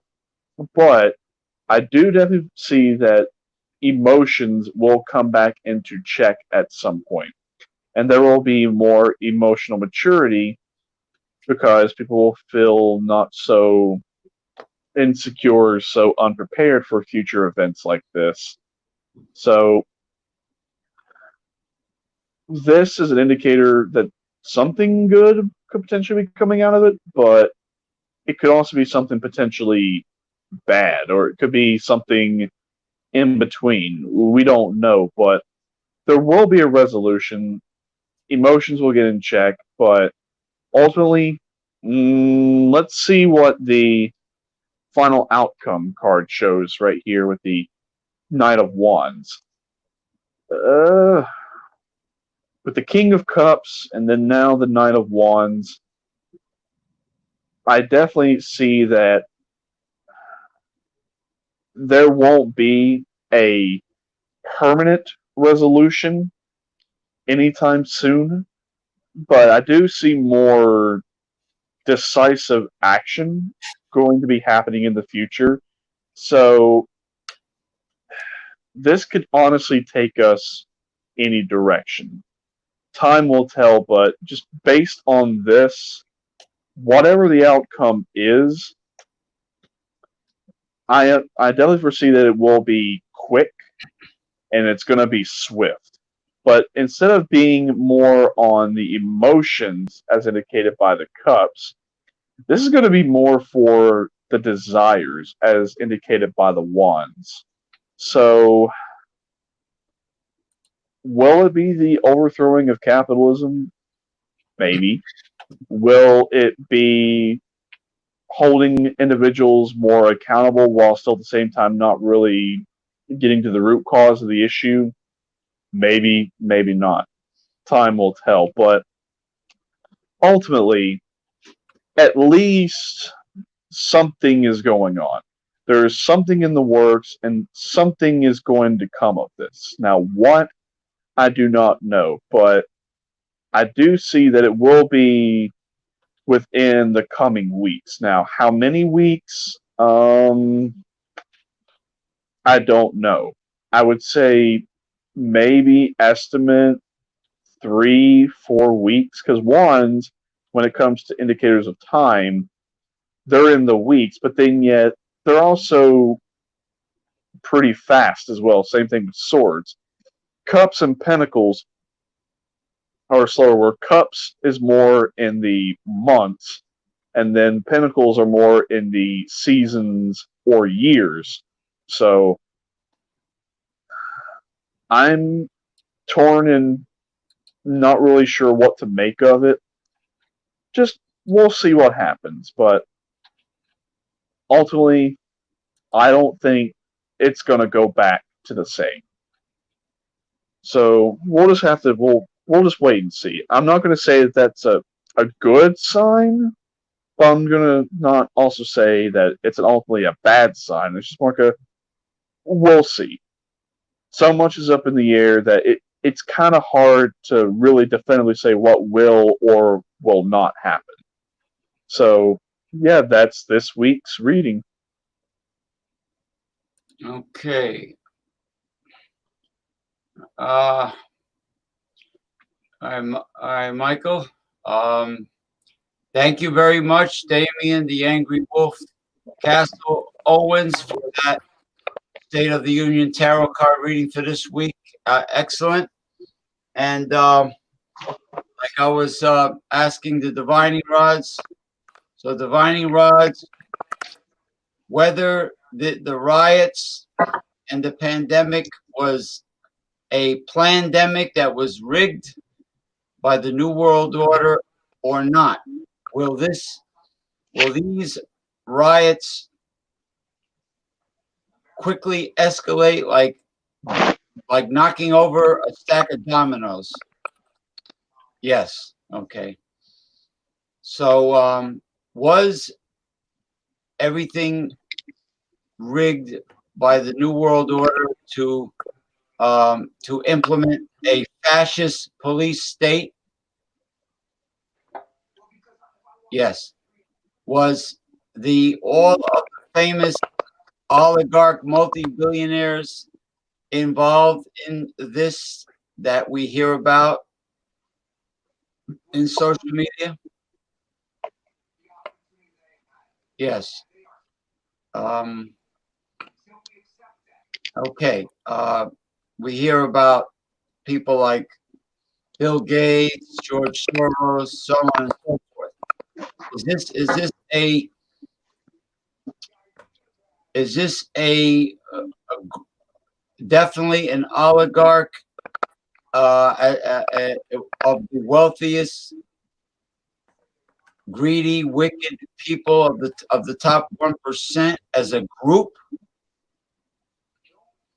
Okay, so it's not a plutocracy. It's not one organization or one person then. No. Okay. And so the mainstream media has been told what to say, and it is not the absolute hard-hitting truth. Okay, mainstream media was told what to say. So the only facts we get are from underground progressive news organizations on the internet, like perhaps the Young Turks, Ring of Fire. Not the mainstream media. No. Okay, not the mainstream media. Are Americans misdirecting their anger?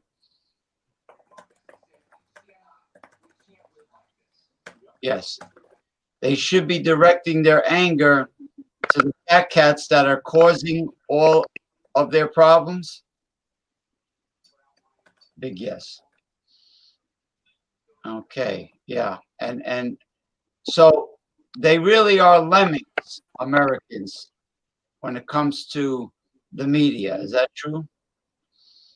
All right, I got a couple. Okay. All right, so copper divining rods. Are we seeing the beginnings of either a second American Revolution or a second American Civil War?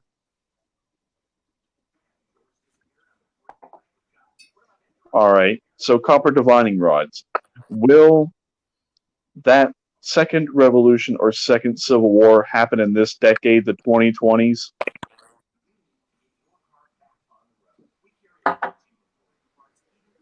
All right. Okay, so will it happen by the year 2025? All right. Will it end? Okay. Will it end by the year 2030?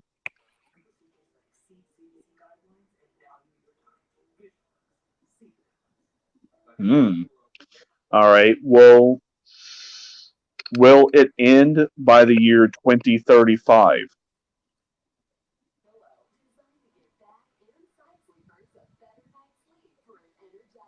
Ooh. All right.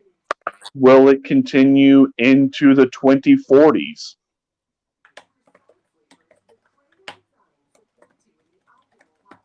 Okay, so it's going to start here in this decade, but it's going to end somewhere in the 2030s, but not quite the 2040s.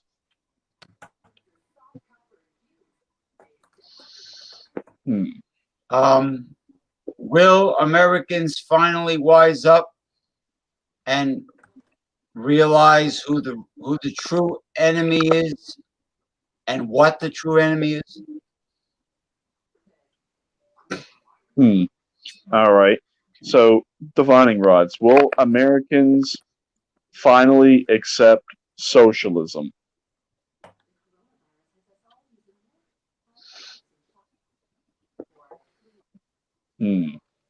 Yeah, because will Americans are Americans getting angry because the wealth and resources are being hoarded by the top, let's say, 2%?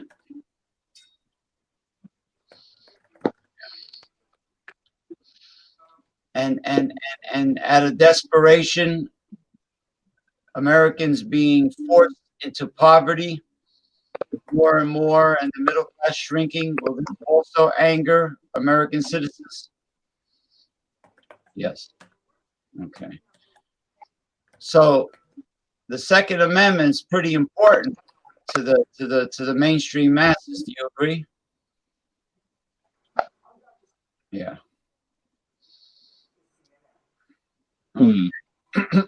Let's see. Are there any other ones? Oh yeah. Okay. So copper divining rods. When that second Civil War or the second revolution outbreaks, will it be one of the most brutalest, bloodiest conflicts of this millennia?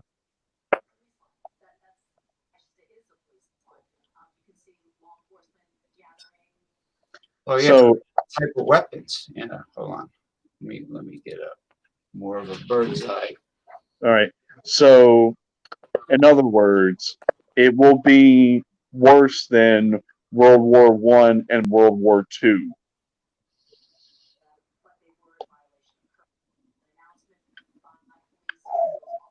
Oh man. Now, will many military and law enforcement people realize that the organization that signs their paycheck is really evil and go against the oligarch? Okay, so even though the American people will rebel, law enforcement and military will also rebel. Will Joe Biden do really well? Oh shit! Sorry. Oh, wait for it to. All right, go ahead. Right. Will Joe Biden do very well with black voters? Well, Joe Biden and Hillary both did well with black voters in the southern states. Hillary didn't do that well. I don't think she underperformed in Philadelphia. Well, in the South, because her husband's from Arkansas. She Yeah. went Right. south. The Bill Clinton, man. I did not have sex with that woman. Yeah, here's how it goes. I did not have sexual relations with that woman, Miss Lewinsky. Now I didn't lie to anybody. I didn't tell anybody to lie. It's time for America to move on. Thank you very much. Did that blue dress with the stain end up in the Smithsonian Institute, though? I mean, is it like that? Is that the devil with the blue dress on, like the song? I don't know, but I know Donald Trump, whenever he takes people on tours of the White House, he likes to point out that this is where Bill Clinton got a blowjob. Very disturbing, but yet very intriguing, if you ask me. Yeah, not from Hillary. She would have bit it off, probably. Oh, God. No, not from Hillary. She'd probably. So what? Bill Clinton, he was like JFK. He was a rascal, between right? Bill Clinton and Monica Lewinsky and everybody. No, I'm just kidding. Yeah, JFK was no angel either. Monica Lewinsky was. She was a good-looking little intern there. How come she didn't have a threesome with Hillary? She was curvaceous and she had a cute face, but Paula Jones, she had a big honker. Like I heard Bill Clinton was bottomless when Paula Jones came to the hotel room for an interview, and he opened the door to the hotel room, and Paula Jones, that's the one with the big. Now Jennifer Flowers was real pretty. Jennifer Flowers, but Paula Jones had like a big honker, like 3 times the size of Mark Zuckerberg's honker. Yeah, but Flowers was so full of shit though. Why? Just how she Bill harassed me, and it's just it didn't have any fucking weight. That was the most weightless claim I've ever heard in my life. Sorry, but yeah. Well, she was gonna say something like that. You need beef on it. What? If you're gonna say something like that about somebody, and it's something that could overturn their whole career, you need beef on that. And I think Jennifer Flowers was totally fabricated and completely trumped up. The Republicans, the Republicans set it all up. That's very possible. Did the Republicans set up all these women who came forth to complain about Bill Clinton sexual harassment? The Republicans, they're pretty much paid off by the top 1%, right? You agree? Yeah. So it's a 2-party system has been totally corrupt for a long time. You agree? Yeah. So will the Republicans keep buying off people to do strange things? I guess that's my question. Will Republicans keep buying off people to do strange shit? Are Republicans that obsessed with monetary gain that they will stoop to anything to acquire wealth? Yeah. Is it a psychiatric disorder? No. Is it evil? Oh, yes. Are they tempted by demonic forces? Yeah. Are we living in the so-called end of days? Is this the beginning of the Christian Bible's book of Revelations? I mean, the tribulation, the great tribulation. Yeah, well, it sure seems like it. Now, Americans, as opposed to Europeans and Asians, are they dumber than a bag of rocks in general? Yes. Okay. All right. I think we asked if Titanic 2 would sink again the same way that fucking Titanic 1 sank. You know? You mean that who's building the second Titanic? Wait. I can get this. Who is building the second Titanic? Yeah, what country? Is it England? Blue Star Line. Blue Star Line. If you fucking kidding me, Blue Star Line is building the second Titanic, and it's set to hit voyage in 2022. So, dividing rods. If we, I feel like we may have already done this, but we could do this on StreamYard too. All right, hold on. Give me 30 seconds. Give me 30 seconds. Oh my God. I'll be right there. Will Titanic 2 crash too? Especially because there are more icebergs today than there were back in the 1900s. Well, there are more icebergs because of global warming. Will Titanic 2 hit an iceberg like Titanic 1? No. Oh. Well, Oh. I was checking out something here on Facebook on my phone, and one of my friends I used to go to high school with, he likes to pull shenanigans just like I do, and this is probably one of the best shenanigans he's ever pulled. It's amazing. All these riots are going on, and no one is catching coronavirus. Who knew the cure was riots? Maybe it's the heat. Maybe it's the flames. Maybe it's the heat from the flames. Oh, well. Hey, Eric. Damien says nobody's catching coronavirus during the riots. It could be the heat. You know, like we have Tom. We have \M.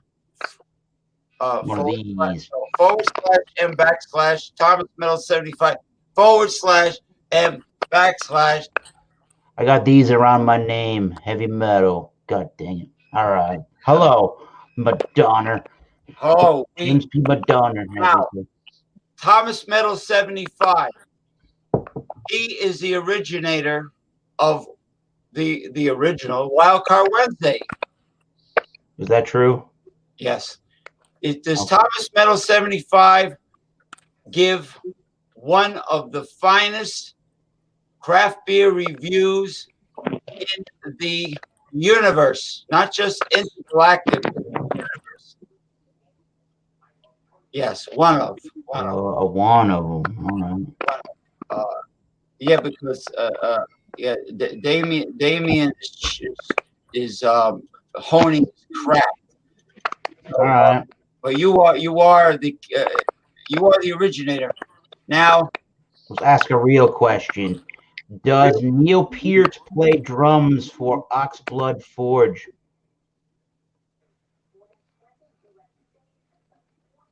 Oh my dear Lord, that thing is divine. Does Thomas Metal 75 play the drums for Oxblood Forge? Now, you're not very sure about that, are you? No, it's sure. It's just, it got a lot. It saw a lot of action tonight. Is Thomas Metal 75 as drummer? Are the other band members telling all those hot-looking groupies lies about Thomas Metal 75, and that's why he's not banging a lot of groupies? Yes. They are well, bad. The answer is yes to that, because there's not any groupies to tell that to. Just to be completely divine and honest. Have tonight? Well, who? Do you have any beverage? I'm drinking one. I am drinking one. Can I find quick information on it? A little bit. So this is called John Lennon by John Lennon Brewing Company.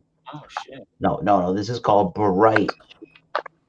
And Bright is a 7.8% double IPA from Treehouse, a brewing company. Wow, it's got that psychedelic 60s look in the front. Yeah. And let's see. And oh, look at that. Hop Candy, May 12th, 2020 at 7:08 p.m. 59 seconds. yeah, there you go. So this beer it showcases mosaic hops, and it is crafted with simple malt bill and fermented with clean American ale yeast to create flavor profile that is a function of its vibrant, fresh ingredients than an expression of yeast character. Anyways, I will show you beer. The beer was up to there where the lacing started. That looks like a Nipa. Yellow. It's kind of got a little bit of an orange in some light on my end. Yeah. If you look really carefully, maybe you can see some of the carbonation.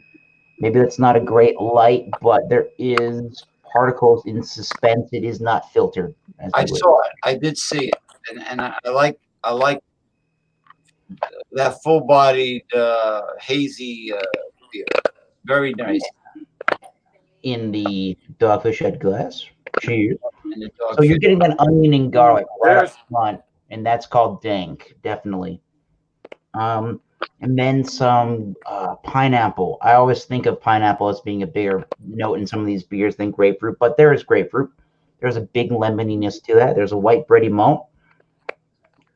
This one's even drier than one of the beers we talked about last night on your channel that I drank. Yeah. Maybe slightly toasty, but that's just really light on the note on that one. Cheers to the bright beer. The bright beer. Cheers. Very good. Very good. You're getting all of those flavors. Definitely a good lemony pineapple kick to it. You're getting like what I would consider to be probably a white wheat malt, which gives it a sort of a fluffy texture. It almost, maybe because it's so fresh, the hopping as it finishes, it's pretty dry, and it almost has like a slight souring tinge to it, almost like a lemon juice kind of a thing mixed with like a white wheat malt, that fluffiness to it. Yeah, I mean, it's pretty good and inoffensive.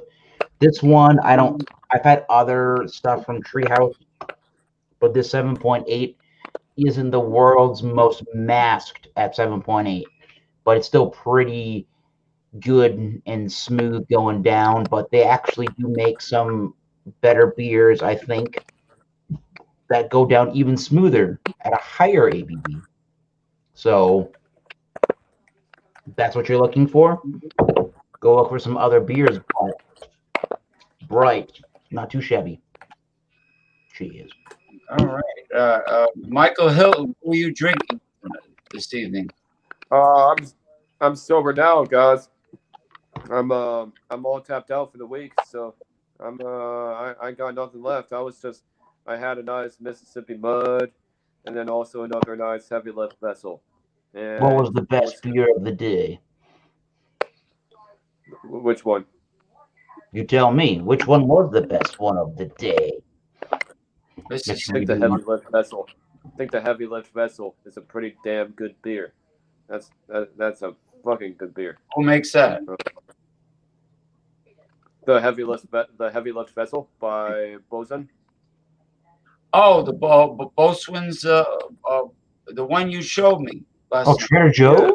Trader Joe's, huh? Yeah, that's a really good strong ale. And so, Don't worry, he's gonna whistle that whistle later.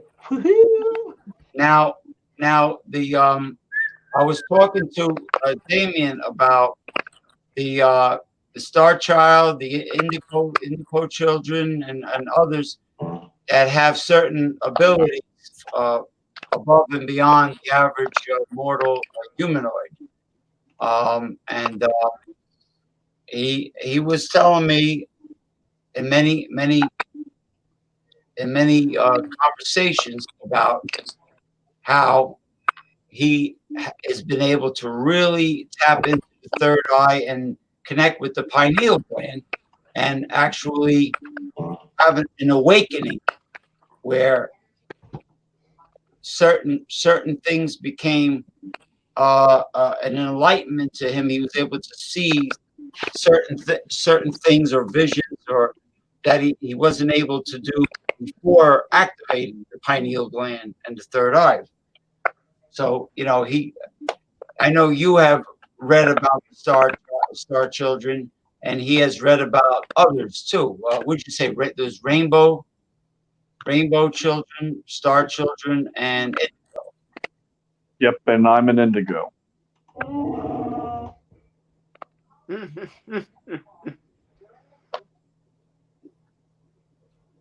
He's an indigo with and what's his name? Michael Hilton is a child prodigy. You're a prodigy. Who are you talking to? Some chick? You talking to a girl? Girls. no, nothing like that. Paying attention to 2 screens at once. No, nothing like that. Actually, always something like that. So when you No, say nothing like that. when you say you're all tapped out, are you broke or you just have no beers in the house? I'm just not drinking anymore. I'm not drinking anymore tonight. Tonight? Oh, okay. Yeah. Oh, yeah. I'm done. Yeah, I had some beer last night after I got off from work. I picked up a 4th pack of pints of Still Reserve, and I drunk all 4 pints. And, oh man, what an interesting, fun night that was last night. Still Reserve 4 Yep. pints. Yep, which is half a gallon, and I got the 8.1%. So the first pint, I had it with my dinner, and I felt nothing over the first pint. The second pint that I had, I started to feel the effects. Third pint really hitting. That last one, I had the 4th one. Oh man, it hit with authority, and it lasted a long while. I think I probably went to bed about 6:30, and I was still pretty buzzed. And I fell asleep, and I woke up at about 10. Had to go to the bathroom, and I felt it just a little bit. And then when I woke up today at 3:30, before I went out door dashing, I was completely sober then. But, whew, man, Wow. Still Reserve. It's not something to fuck around with. Mission failed. We'll get them next time. Not that. Now, Eric did a fashion show the other night, and I really loved his apparel. He had all those different shirts on, and they were. I have tried it. This shirt is not the color to do that with. But.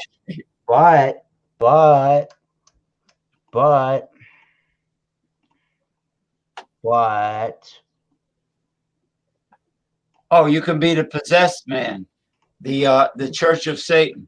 You can still do that. Oh, what are you, fucking Anton LaVey or something? You know what I am?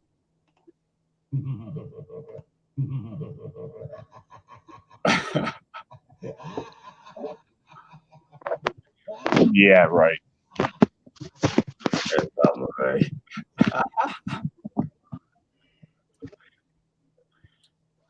Oh my God! Thriller night. Now,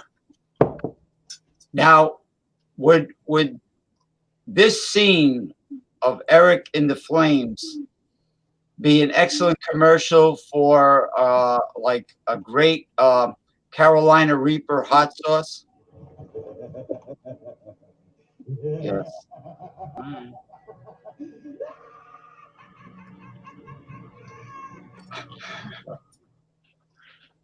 I thought it was like.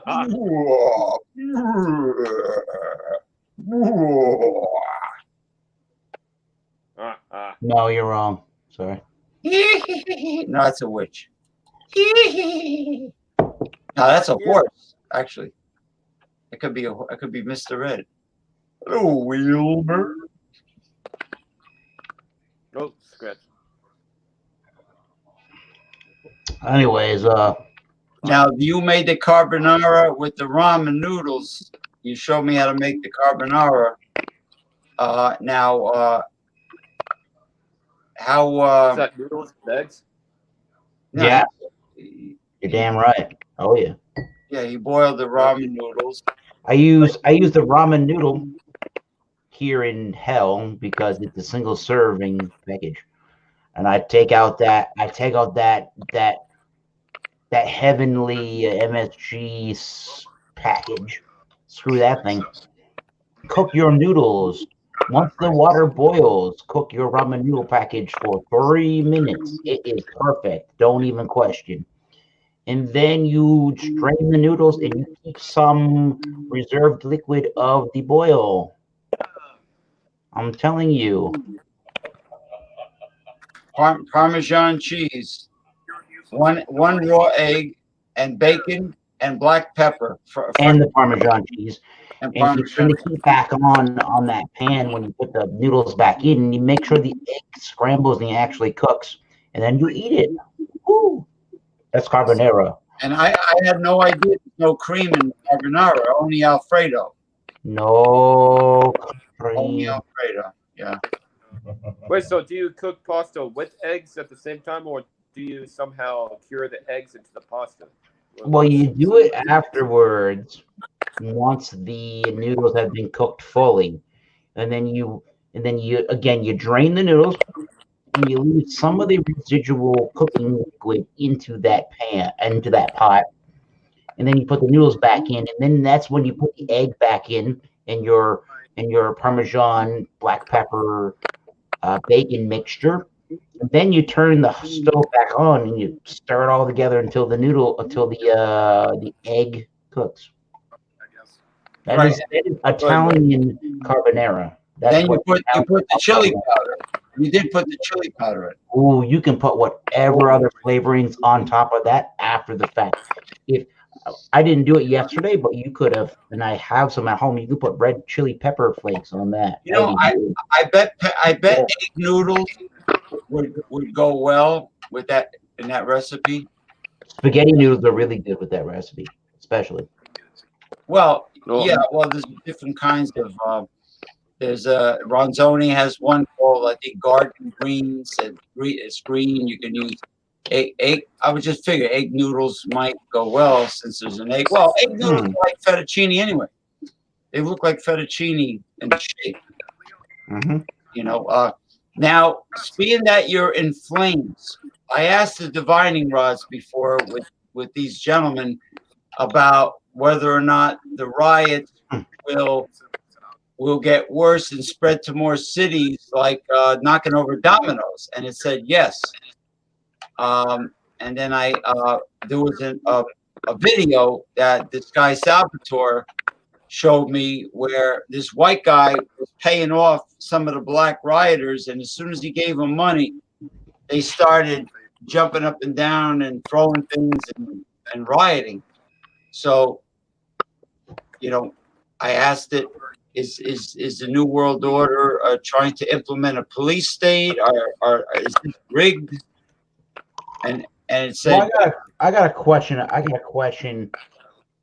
Because so is there going to be more burnings is there going to be more burnings during the riots here in Boston, Massachusetts? now Philadelphia got trashed. Philadelphia, the stores, the mom and pop store, retail stores, busted windows. Will there be more rioting in the major cities of the United States? Oh, San Francisco has been fucked up tonight. San Stanford. Francisco's fucked up regardless. That's just unfortunate. Now, what? Will the Now- state of Rhode Island start rioting due to George Floyd's death? No, they just like seafood in Rhode Island. Yeah, Rhode Island. Thank you. Will Eric Fraunfelter start rioting due to George Floyd's death? Yeah. That's fucking incorrect. I can tell you that. We'll try this one more time. It's busting your chops. Middle 75 riot due to George Floyd's death. Is Eric a smartass? Wait a minute. You're going to get it confused. Let's try it one more time. Here we go. Oh, wait a minute. Will Thomas Middle 75 start a riot due to George Floyd's death? That's what I thought. Thank you. Now, what were you going to say? Is Eric a smartass? Whew. Yes. It doesn't really know what to think of me. Now, was Ronald J. Theriot showing off when he scolded Ronald Sutton for saying the word fuck one time? Was he overreacting?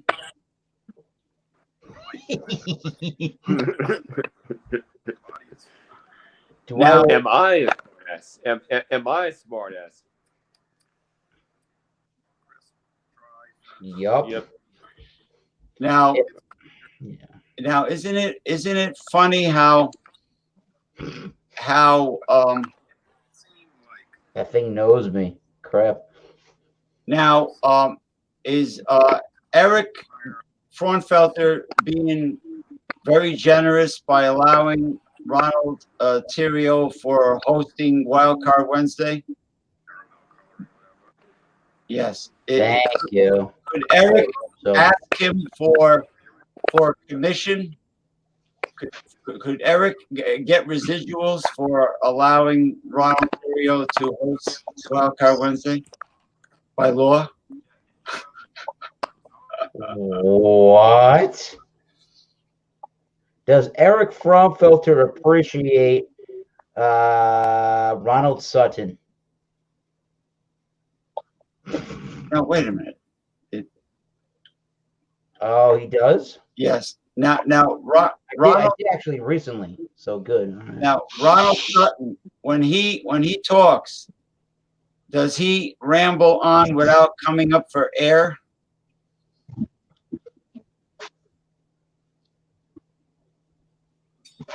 Okay, Yeah. thank you. No, yeah, he reminds me of that comedian when I was a kid. You can call me Ray, you can call me Jay, you can call me Ronnie. Now Ronald Sutton, does he have the personality of a natural born pitchman or salesperson? So in other words, he's a great storyteller. Does he embellish and exaggerate at times? Oh, Okay, yeah. we got to ask the proper question. The proper question is: does Ronald Sutton hate Ham's beer?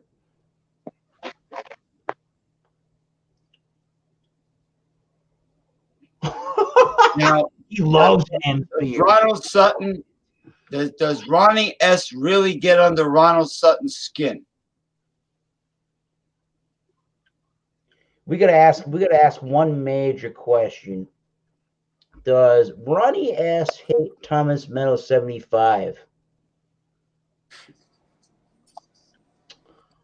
Is Ronnie S. jealous of Thomas Meadow 75's free swinging lifestyle?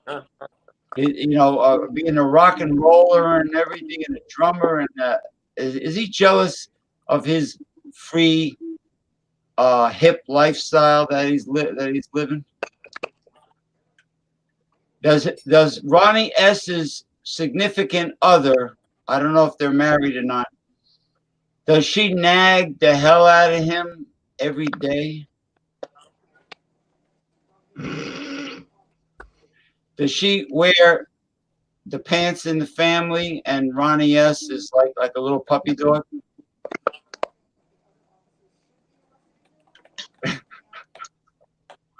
Yes. So Does Jay Terrio respect James P. Madonna as an individual? no, Uh-oh. That's not no. great. Is Jay Terrio a loner that doesn't like too many people? No, he just doesn't like. He just doesn't. Is it my my warped sense of humor that bothers Jay Terrio? Right, I thought Jay Terrio liked your humor. I thought he did. Is Jay Terrio angry? a religious zealot? Is that why he doesn't like my sense of humor? Yeah, I guess. Go Is ahead. Damien the Angry Wolf Castle actually listening to us right now? Well, yeah, he's an indigo. Good. All right. His hearing is perfect. Now, Ronnie S is pussy. Is Ronnie S pussy whipped? Yeah, that was pretty quick. You'd be amazed at how much I actually listen, but I don't actually say. True or would you be amazed by the amount of things that Damian Owens listens to but doesn't say?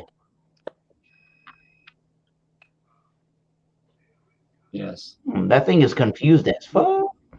No, it's probably just thinking. Is Damian Owens listening? But he, well. How much? Is Damian Owens really listening? But he doesn't say that much. Okay, you're really listening. You don't say. Now, Jay Terry. Now, are religious zealot fanatics out of their mind and belong in a padded room? Yes. So that's why Ronald Terrio secretly disrespects the James Piranha Madonna. So Ronald Terrio should see a team of psychiatrists and psychologists. No. No, but so seriously, is he too strict with the time, with the clock? Now, do you like the idea that I have no rules? Yeah. So, what is it going to say? Oh man. We got a great question. Does Ronald J. Terrio drink too much? Uh-oh. Yeah, he says you used to have an alcohol problem, and he had a serious talk with you and gave you a lecture about it. He told me that privately.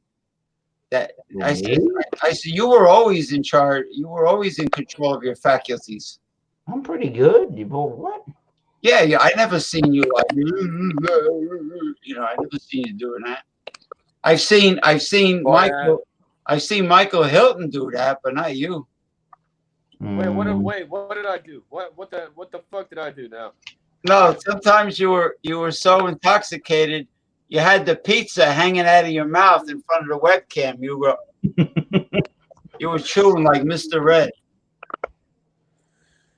No, I'm a changed man. That happened because that just happened. But you changed your underwear? I'm a changed man. I'm a changed man. I don't do that no more. Okay. No, you're allowed to enjoy craft beer. There's nothing wrong with it. My beard's on fire. What the hell? My beard is on fire.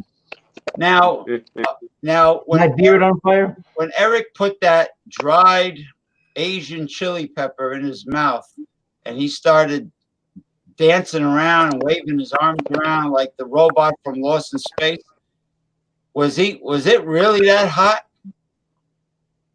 Yes. You bet your bottom dollar it was. Now,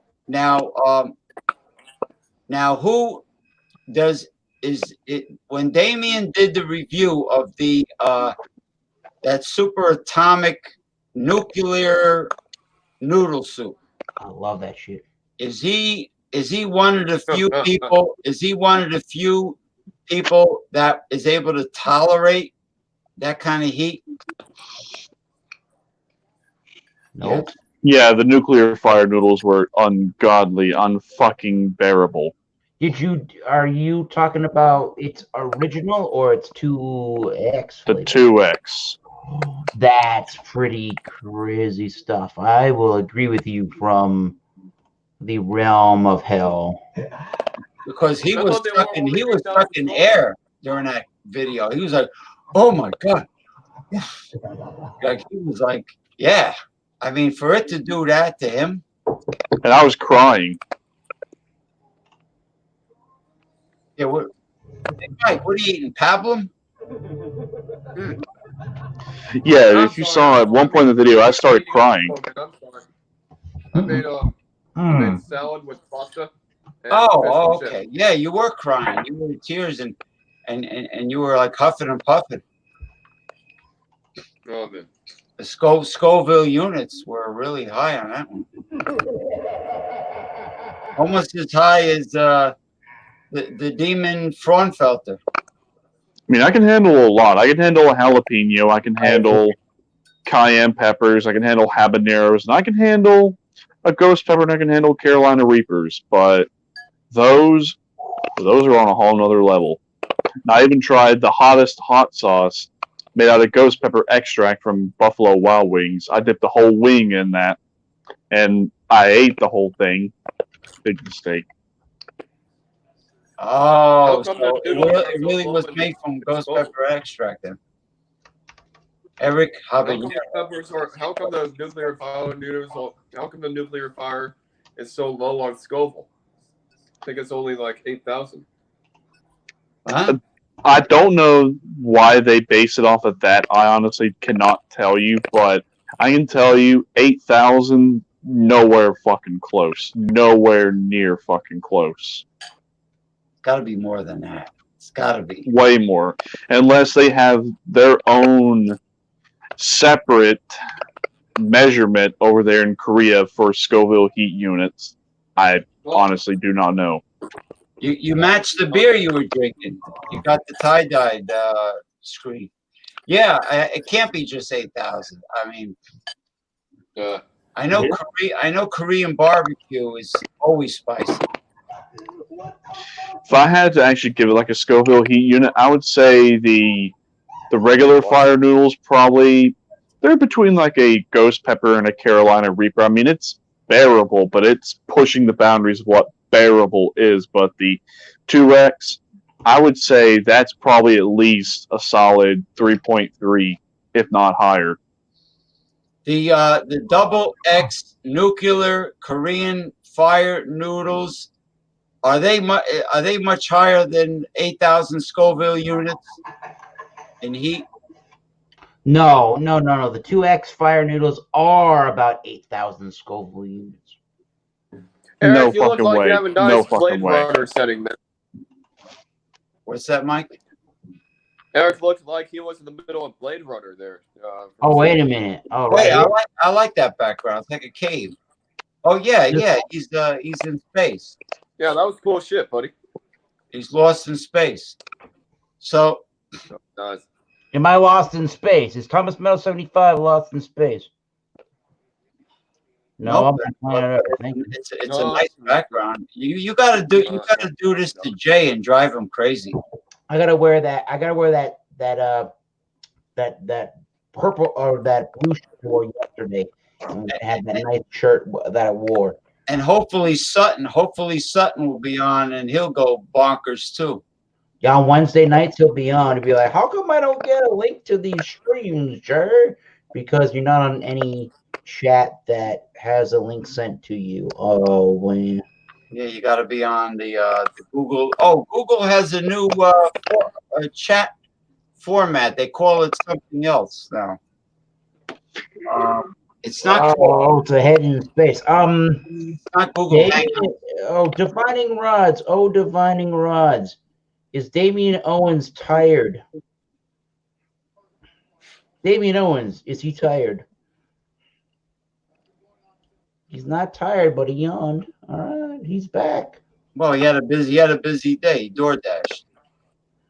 Oh, yeah. Does Tyler Mansell do DoorDash? There you go. Our good buddy Tyler Mansell. He lives in Washington. Seattle these days from our beer community. You must remember Tyler, and you all must remember Tyler. He's now in Seattle. He's in all about the craziness of George Floyd and their riots, and now they have. Oh, Seattle had riots? On that, yep.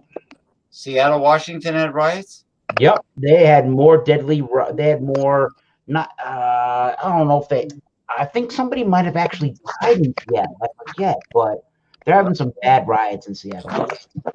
Wow, all over the country. So the rods were right. It's going to be like a stack of dominoes. Where did Tyler originate from? The middle of the state of Wisconsin. Oh, because Michael Hilton is from Illinois originally. I did not know that. Chicago, outside of Chicago. My parents lived in that area in the late 70s in Naperville. Oh yeah, I know Naperville. That's right outside Chicago, man. Yeah. That's right outside Chicago. Yep. And they saw Billy Crystal do some comedy live in the late 70s there in the Chicagoland area. That must have been pretty sweet. Billy Crystal in the late 70s. Now in Damian Owens or vaping. No, he's got his vape device looks like a cigar. You mean? But he's doing. It's got a good vape output. Yeah. He's got mint. Do it again, David. I want to see that. How would you review this one, Damien? That's not bad. You may explain. Well, I might want to go out and smoke too. It doesn't have adjustable wattage, so if I want to change the wattage, I have to use different coils. So if I want a lower watt, I have to go with a cooler coil. If I want a higher wattage, I gotta go with a hotter coil. It is very simple to operate. The juice that I have is a unique blend of two house blends. Ultra Mint, which is extreme mint, and then Arctic Wolf, which is extreme menthol. I had them blend the two together to create an extreme menthol, and it is strong. It is very strong. Do you prefer? So you say that's a little bit. What? How did you say that? You said simpler to operate, right? Yes, this is very simple to operate because the coil and all that is all here in the tank. Here's all I got to do. It's very easy to fill. There's a line right here that says max. So you fill up to the max. The coil is right here. It's very easy to prime. You just prime the two wicks here. Prime the wick up top. Screw it in. Adjust how much airflow you want. Okay. Turn it on. It's 1, 2, 3, 4, 5. Oh, I'm trying it. All right. That indicates it's on. Okay. So when you and then, yeah, go ahead. Then there, it's on. Okay. So when you talk about the differencing in like coils and stuff like that, you can have you have different the tanks, right? You screw in the different tanks, and those have the different coils that are allowing you for that vape to smoke a little bit either hotter or cooler depending on what kind of a tank you have screwed into that vape device, right? Well, the coil is separate from the tank. The Okay. coil is. Let me go over here and get the box. The I'm box. just wondering. I guess I asked that because I'm wondering how you talk about being able to regulate the wattage, even though you don't change the coils based on the tank that you use. All right, box of coils, Kendra. These are 1 ohm. These are 1 ohm coils, and this box has 4 or 5. Let's see. Yeah, it's got 5. These are the coils. Okay.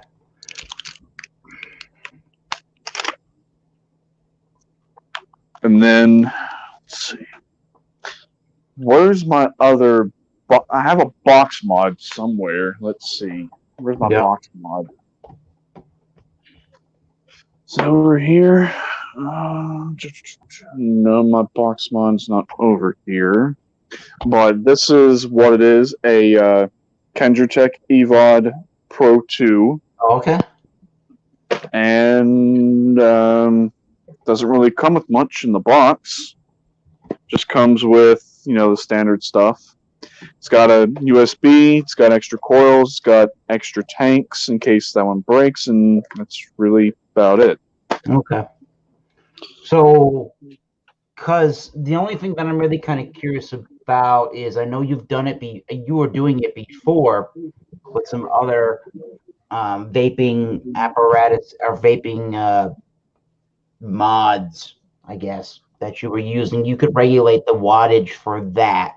What do you do when you don't have access to regulating the exact wattages? How do you do that with your device? Well, the 1 ohm is the hotter coils. So these are high output, so these do not last as long as the half ohms. So if you want them to last longer, you go with the 0.5 ohm. I don't know what it translates to in actual wattage. Right. I don't know ohms to watts and vice versa, but I know 1 ohm is relatively high output. Yes. I can picture ohms a little bit. I can kind of picture a little bit of ohms and wattages when it comes to one of our other favorite things in life, guitar and amplification. Yeah. You get 4, you get 8. You can sometimes get 6, which is kind of odd, and you can get 16 ohms out of amplifier speakers for we're talking about for electric guitar. Bass guitars a little bit different. Then you need to have your amplifier that's built maybe like your mod, maybe like your actual computing device, like what you plug everything into for your vape pen. Let's call it a pen, just because. Maybe that is maybe that has a certain amount of watts, right? And then what you plug into it, it needs to be able to take a certain amount of ohms. Am I getting that right? Maybe the tank and the coil needs to be able to take a certain amount of needs to be able to have a certain amount of ohms that your device can receive. Right. I'm looking right here to see what the calculation is for ohms to watts. So let's see, ohms to watts conversion. My dear Watson.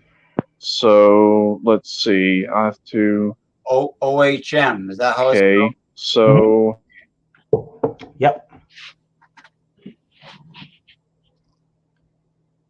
Michael Hilton.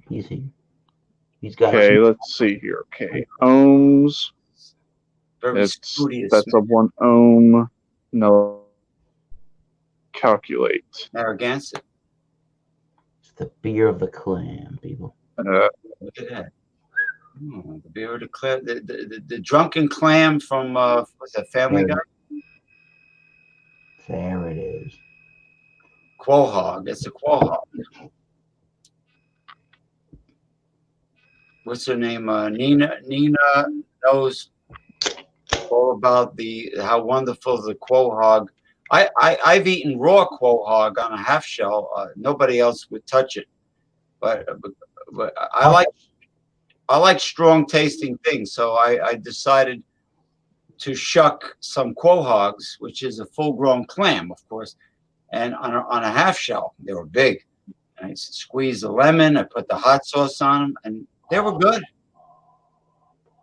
They were quite good. Before I get too hungry with that talk, was Damien gonna finish about the coils and the ohms and the watts? Yeah, he was looking up the conversion Did calculation. you find that out, Damien? Okay, let's see here. So How it converts volts to ohms calculations with watts. So here's what you do. You calculate the resistance in ohms of a resistor when the voltage is 5 volts and the power is 2 watts. So the resistance R is equal to the square of 5 volts divided by 2 watts, which is the equivalency of 12.5 ohms. I can tell you honestly, I've never seen a 12.5 ohm speaker cabinet in my goddamn life. I've seen 4, 8, 12, or no, 4, 8, 16. 6 is kind of odd, but you might be able to find that in guitar amplifier ohmages, but almost never. Oh, wow. This is not even Google, can you translate it to fucking English so I can understand it? English, motherfucker, do you speak it? I'm on the right stream tonight, James. Thank you. All right. We're going to yell at Google for not knowing English. I love it. Ohms. Damien Ohms. Damien Ohms. Well, if you want it to last long, the only thing we establish is if you want it to last longer, your extract, go with the 0.5s. Mm-hmm. Coils. That's the only thing we've calculated. But Eric was telling me all about how to take care of pipes and different types of wood that's used, and I was surprised to find out that olive wood makes good pipes. I thought it was just briarwood, but no. Apparently, and I told him olive wood has a beautiful grain, especially if you oil it. You put a natural or vegetable oil, and on the outside, several coats. Like, is that what the groupies tell you musicians? That guy was doing some inappropriate things in the background while you were trying to talk. He was silenced. I apologize. Olive wood. Yeah, very moisture resistant, just like the briar wood, which comes from the Mediterranean. It's a bush. You take the wood from the root of the briar and you make that into the pipe. You make that into your pipe. Your pipe, and you got the Sherlock Holmes style. Oh yeah. Now, what do you call the long Sir Walter Raleigh, Hugh Hefner? The straight one. You talking about this part of it, or are you talking about just the different shapes? No, the one that's just straight and long. There's a pipe. There's a pipe shape they call the Canadian. Why do they call it the Canadian? I'm not exactly sure, but that's that shape in it being. Let me see if I can't find one. But here's a couple of. I got 2 pipe cleaners in here. Here's a pack of pipe cleaners from Switzerland, and there's a bunch of German on it. Oh, okay. If you could take this pipe and then you turn it that way. That's it. and then it's completely straight this way on the stem, and then it goes up in that direction. Yeah, that's the one. They literally call that a Canadian shape. Canadian The pipe. Canadian shape. Okay. Yeah. I've never owned one. I think the closest that I own maybe is this pipe that by this one is Rick Black. It's called a Rhodesian, but because it has this kind of angular, That's a good looking, man. But- That's a good looking pipe. yeah, I've got A this leopard. used. It's a leopard print. Pipes.com, people. But they're even longer. They can be longer in the stem, but it's pretty straight for the most part, right? Yeah. But it's got a little What bit was that website again? Pipes.com? smoking Oh, smoking. SMONKING pipes.com. Oh. So they do your luxury tobaccos. So you can get cigars on there too, but all right. but you can get your pipe tobacco and your pipes both new. Oh, wait a minute. Smoking pipes. Smoking pipes, you're right. Yeah, that's their little logo. God damn, it's awesome. And you can buy new pipes, or what I love to do for the value, and I do it with drums and cymbals and guitars, is I buy used. And in the pipe community, they call used pipes estate pipes. You can buy estate pipes in one of two ways. One, they can be totally unsmoked and somebody bought it, and because they bought it and they never used it, it's still used. Or you like with, I think this one actually was unused, but you could buy another pipe like the one I did show you previously. Yeah. I bought this pipe and somebody had previously smoked out of it, so that's your typical estate pipe. Right. They You buy it replaced unsmoked, and then it was already smoked. And when it was already smoked, you gotta stick your nose in it and figure out what kind of pipe tobacco this person kind of smoked it in, or what kind of pipe tobacco they put in that pipe, and then try to smoke something similar, just so you're not messing with the flavors of the pipe. But I'm sure I just put whatever I want in it, so I'm pretty good. I pretty much just like to smoke any pipe with either either like a really good pipe, I'll smoke nothing flavored. That's just the cigar guy in me. Or I'll choose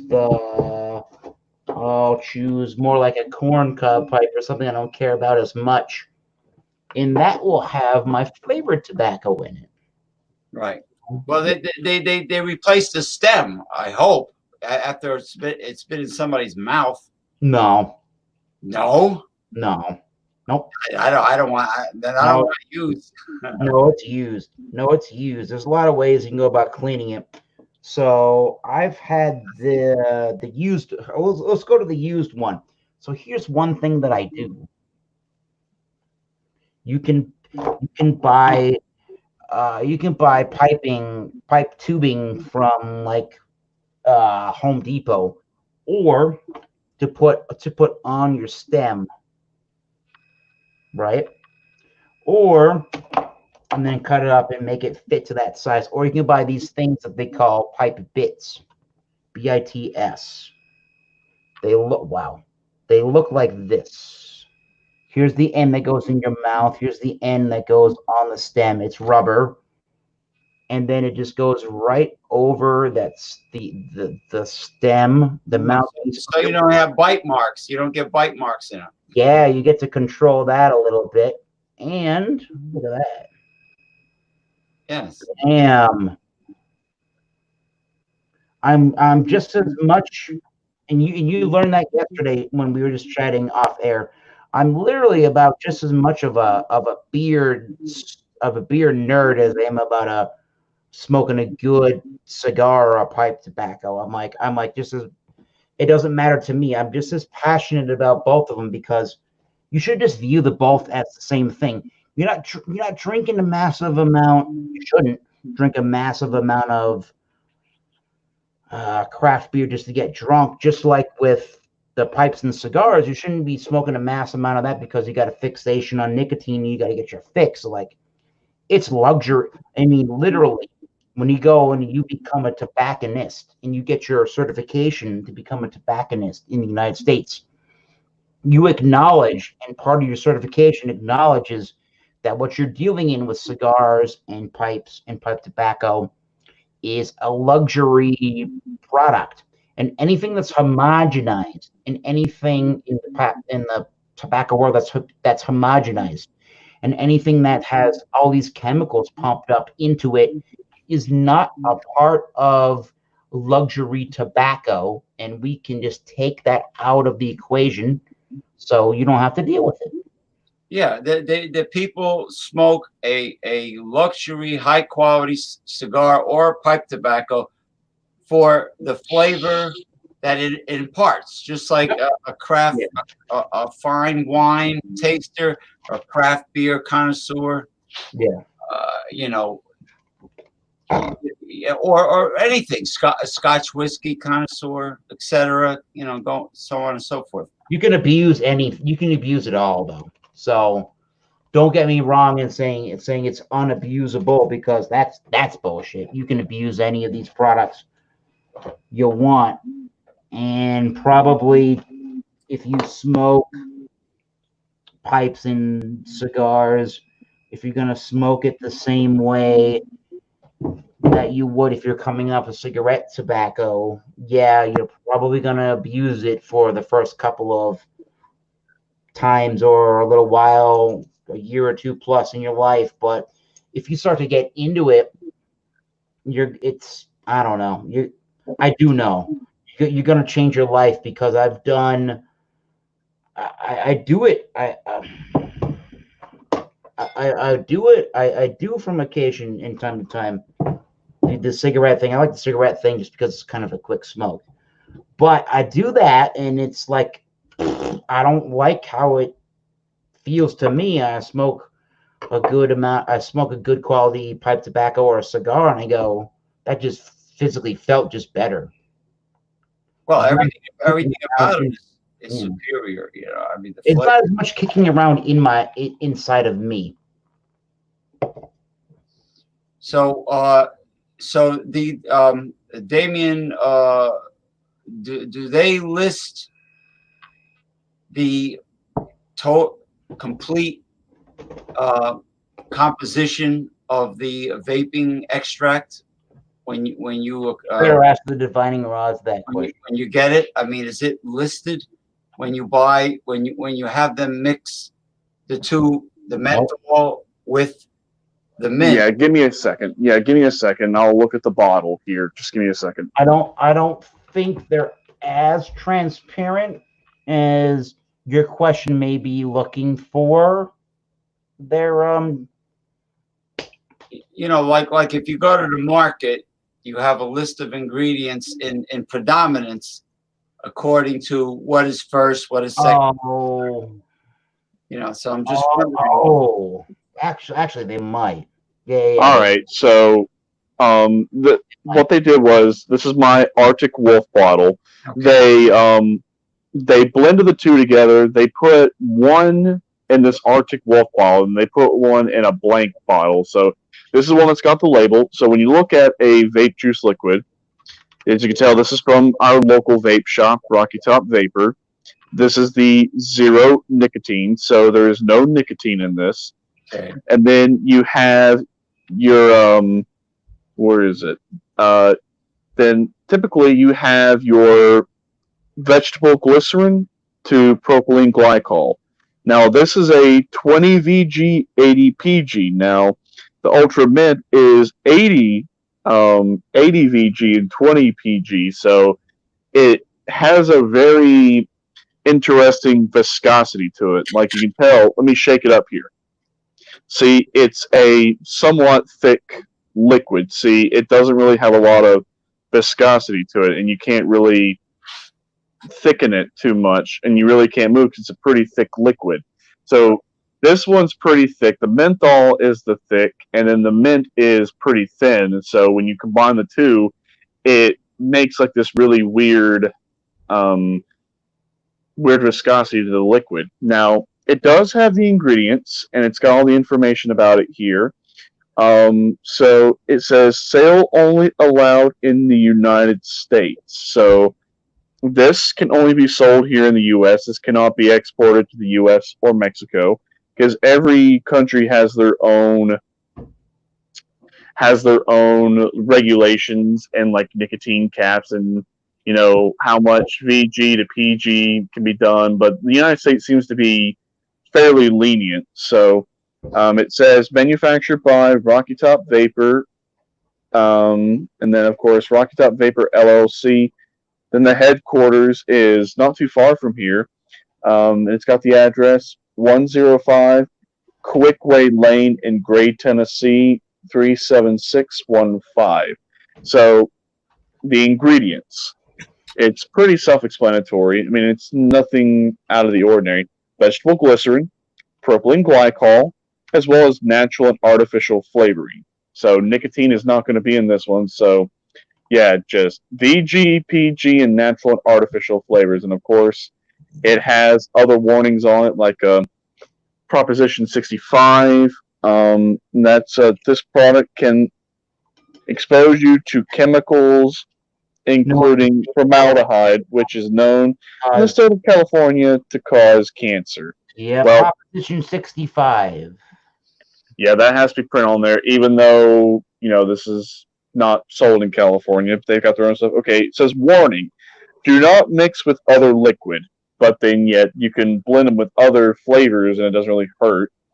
And then it also says keep out of reach of children and pets. This product is intended for use and purchase only by adults of legal age. Women who are pregnant or breastfeeding should not use it.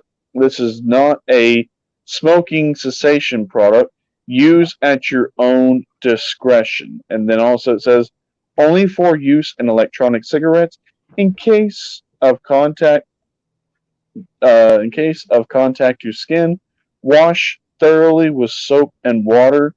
Call a poison center or physician if you feel unwell. May contain traces of nuts.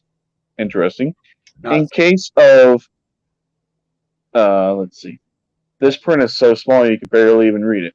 In case of accidental indigestion, contact poison control. And then, of course, this is a menthol flavoring e-liquid for vaping. This is not a food product, not for sale to minors. So this was before they. This is probably before they passed the new legislation, because in this little circle it says not for sale under 18. Well, that was changed just before last year. Now it's all 21 for vaping. We're not allowed in the state of Massachusetts. There's formaldehyde. I think in June here now in the state of Massachusetts, we're not allowed, including vaping products. I don't know exactly how that translates into vaping more than in actual tobacco. So I will reserve judgment for the vaping there, Damien. I do not know why it says formaldehyde. I mean, there is no formaldehyde in vape juice. Yeah, I'm gonna agree with that, but I'm just saying, like the legality wise, vaping versus tobacco. With cigarette stuff, at least I know that at some point in June, they're making menthol and flavored cigarettes illegal to sell in Massachusetts. I don't know how that translates to vaping, because so much vaping is flavored, but that thing looks friggin' good. Tale of two viruses. This is a look at. Thanks, man. This is a look at Trader Joe's chili pepper sauce. And they are using distilled vinegar, sugar, spices, xanthan gum, made on shared equipment with wheat, eggs, soy, fish. And the ingredients: red jalapeno puree, red jalapeno peppers, salt, and citric acid. So let's go ahead and let's pour this on too to make it double time. Oh my god! Potato chip. Ghost pepper potato chips. let's see how the two stack together. All right, let's get into this one. Let's get the aroma. Oh wow, it's a lot like chili. So they even and that's true because I think they even say that on the bottle. But the chili on here, just look at the consistency Is the on the heat. Trader You Joe's. shake it up. Trader Joe's, huh? Oh Trader shit! Joe's. I gotta make sure to shake this bad boy up You before got I Trader do Joe's some next shit. to Gillette Stadium here in Massachusetts. That's 15 minutes from my house. I have to go try that. Great, it's a great store. Very chilly. Very chilly. Oh yeah, yeah. I would Oh my definitely check God, this is woo. There it is. You might have the liquor department in your Trader Joe's. I 100% do. You gotta take another chip and dip it in your countertop there. You just got some on the floor. Woo. Yeah, you got a paper Oh, no, towel. of course, fun. Or But, on oh, the table. man, all right. The heat is on. The heat is on. Oh, yeah. The That heat sounds is so good. I'm so hungry on. for that, man. I love hot food. In the This is last pretty fucking year, awesome, guys. I got Oh, man. into the spice. Oh, dude, Eric. Yep. Everybody, Continue. man, Continue. this is fucking hot, man. Oh, God. Sorry, God. Just You're okay. the chili has this oleo resin on it, and then when you combine it with the black pepper chip, oh man, it's just you have heat. You pair it with other heat. I don't know what's even happening right now. I'll be back. Okay. I think you got Very good. Oh, Eric, what the Well, fuck? I think you Well, I'm got probably gonna. Yeah, I'm probably gonna hop off here in a second. But anyway, so the legality on vape is you've got different systems. You've got an open system and you've got a closed system. So what they're doing is they're trying to ban the open systems, like Juuls and other electronic cigarettes that are sold in convenience stores or gas stations. They're not going to sell open systems like this. These are the systems you can only buy in a vape shop. A vape shop does a hell of a lot better in terms of IDing as compared to convenience stores and gas stations that sell vape products. Now, here's a very weird loophole in the law, and they're going to have a very difficult time closing this.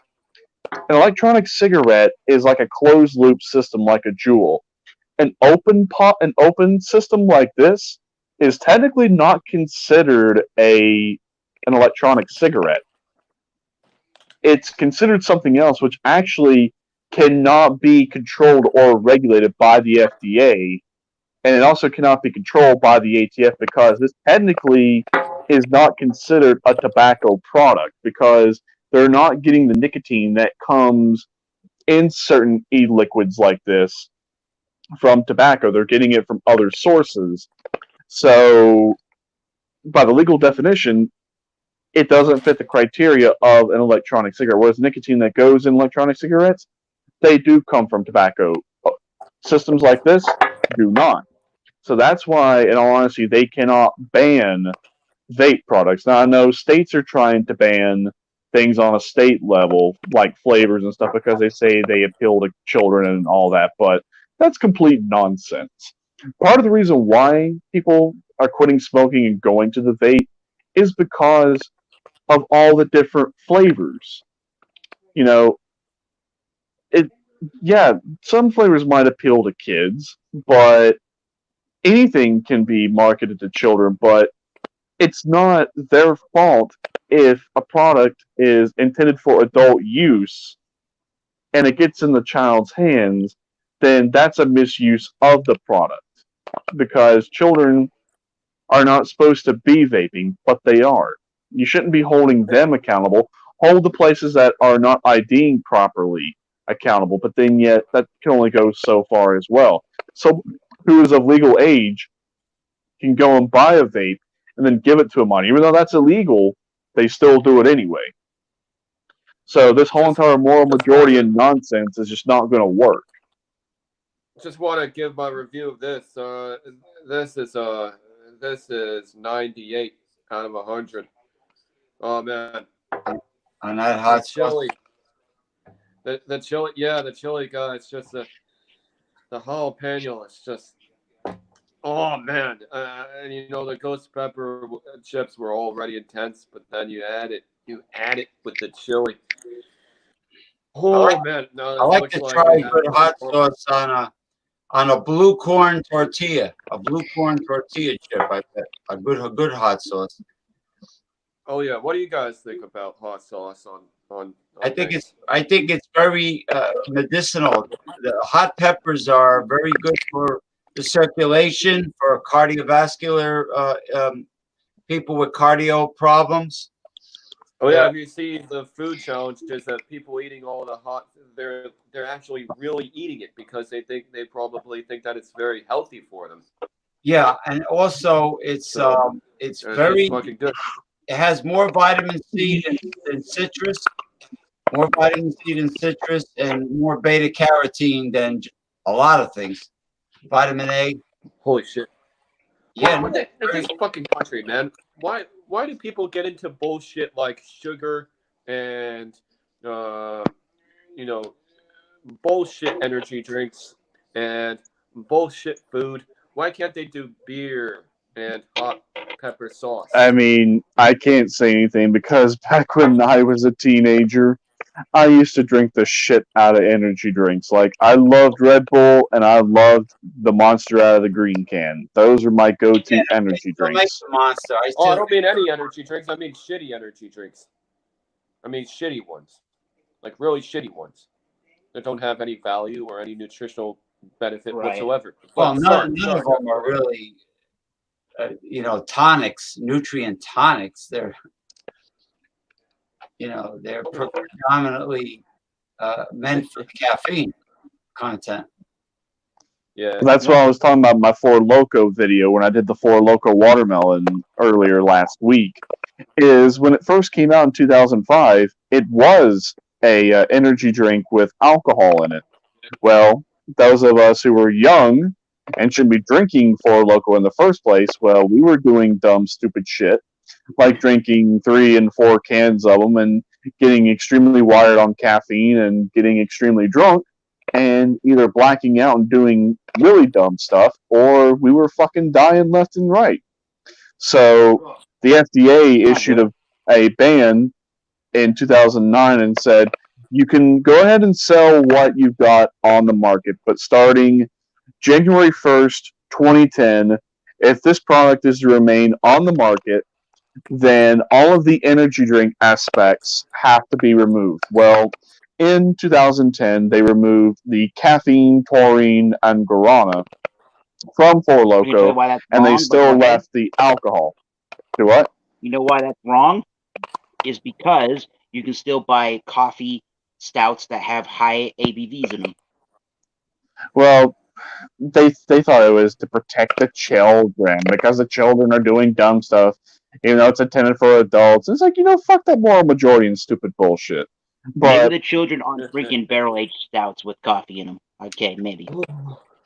well, that's what it was, and you can still make a OG Four Loco. You just get you a 23.5-ounce can, get you a small 8-ounce can of Red Bull, mix the two together, boom, it tastes the exact same.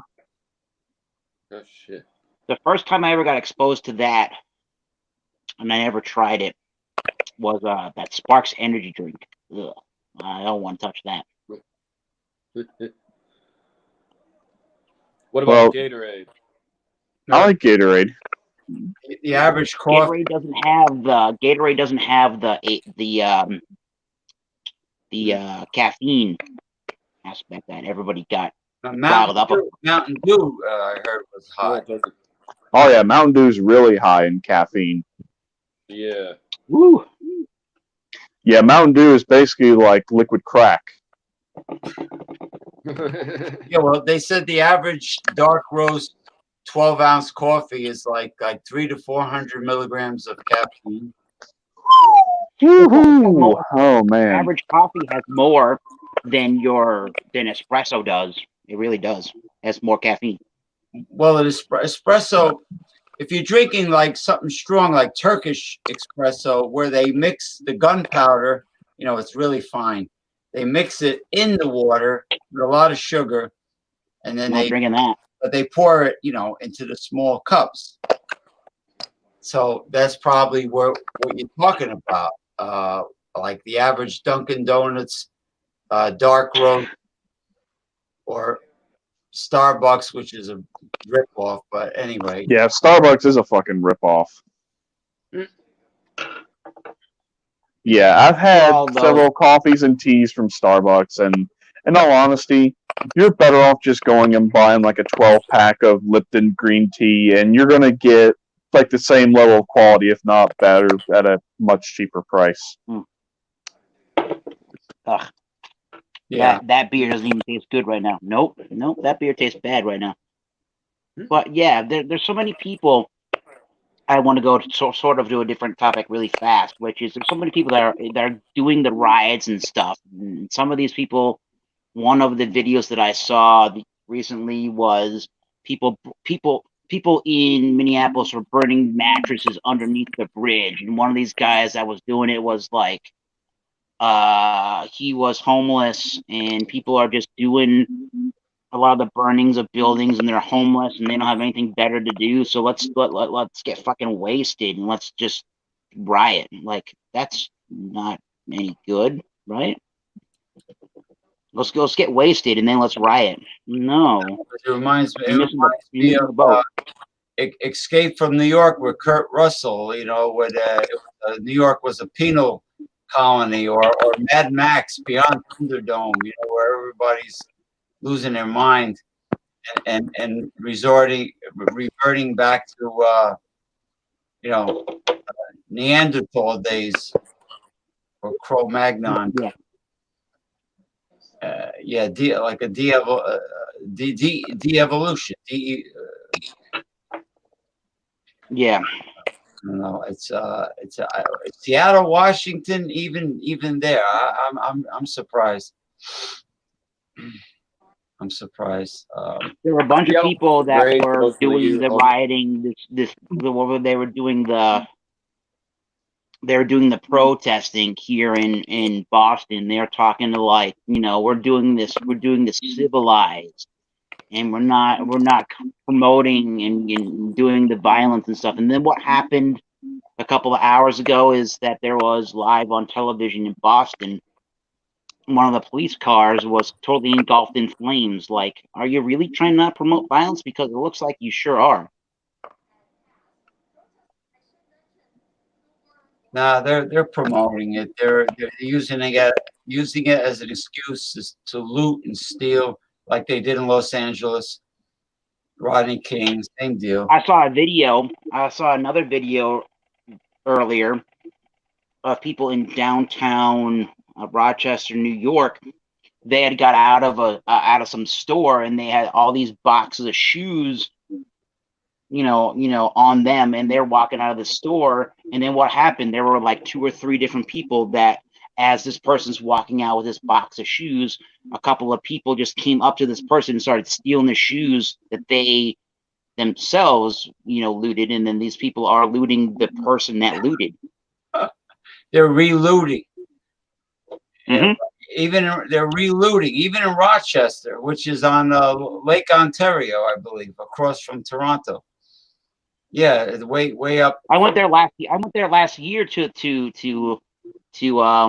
Rochester, and I went there to go to Genesee Brewing Company because I really wanted to find out about Genesee Brewing Company, and I wanted to try Dinosaur Barbecue. Dinosaur Barbecue is so hard to get into that you can't really get into there, but that's a hardcore town right there, is Rochester, New York. They don't give a shit about nothing right now. Why they have a bad area, Rochester, or is it a nice? Yep. No, parts of Rochester in the downtown area is not very nice. No. Yeah, that's where the late China, Joni, China from the WWE. She's originally from Rochester. Oh, okay. Yeah. I didn't know they had. I guess a lot of these small cities don't get a lot of funding, and it only makes sense that they have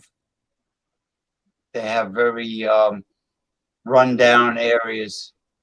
Here, Rochester's part of Pittsburgh. Rochester's really nice, but the part where they were doing all the looting and rioting, and they were taking stuff that people were looted, and they were just looting they're looting the looters. Somebody already looted the store, and then they're going up to them and they're stealing the stuff that those people already looted. Yeah. Well, it's nuts. I don't appreciate anybody that has this much amount of hatred towards the police forces. I don't think that it means much that how do we combat our distaste for what happened to George Floyd? I don't think that the right idea is to just start looting and just start like stealing stuff out of stores. I don't know what that does. Yeah, well, I heard Pittsburgh is getting run down. Cleveland has some bad areas. They all these small American cities do. Memphis has some bad areas. I heard. Well, obviously Philadelphia does, and they were shown on the mainstream news. Like Philadelphia's doing this whole thing too. Yeah, Philadelphia. They trashed all the stores on one of their main drags. Yeah, they broke the window. Yep. I'm just not a fan of that. I mean, there's got to be a way to constructively air out your grievances towards what's going on rather than just looting and stealing. That's not.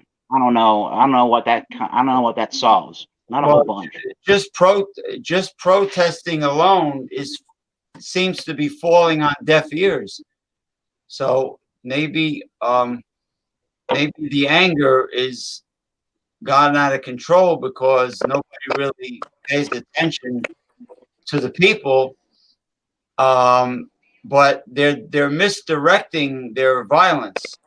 Their violence, like me and Damien were talking about, should be towards the root cause of our problems, which is the oligarch, the politicians that lie to us and don't really listen either.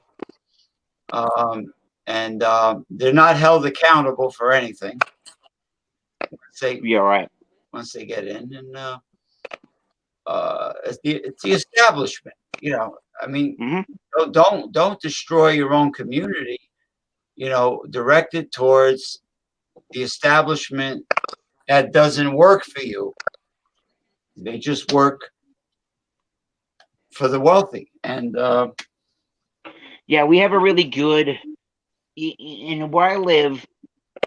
It's called Bristol County. That's the county that I live in here in Massachusetts. We have a sheriff for the Bristol County. His name is Tom Hodgson. Yeah. And he had to combat a lot of people that were in the last 2 or 3 weeks that were in police custody, and they were in jail here at one of our county jails, and they started rioting in that jail, and they took care of that really, really, really quickly. But even before that happened, our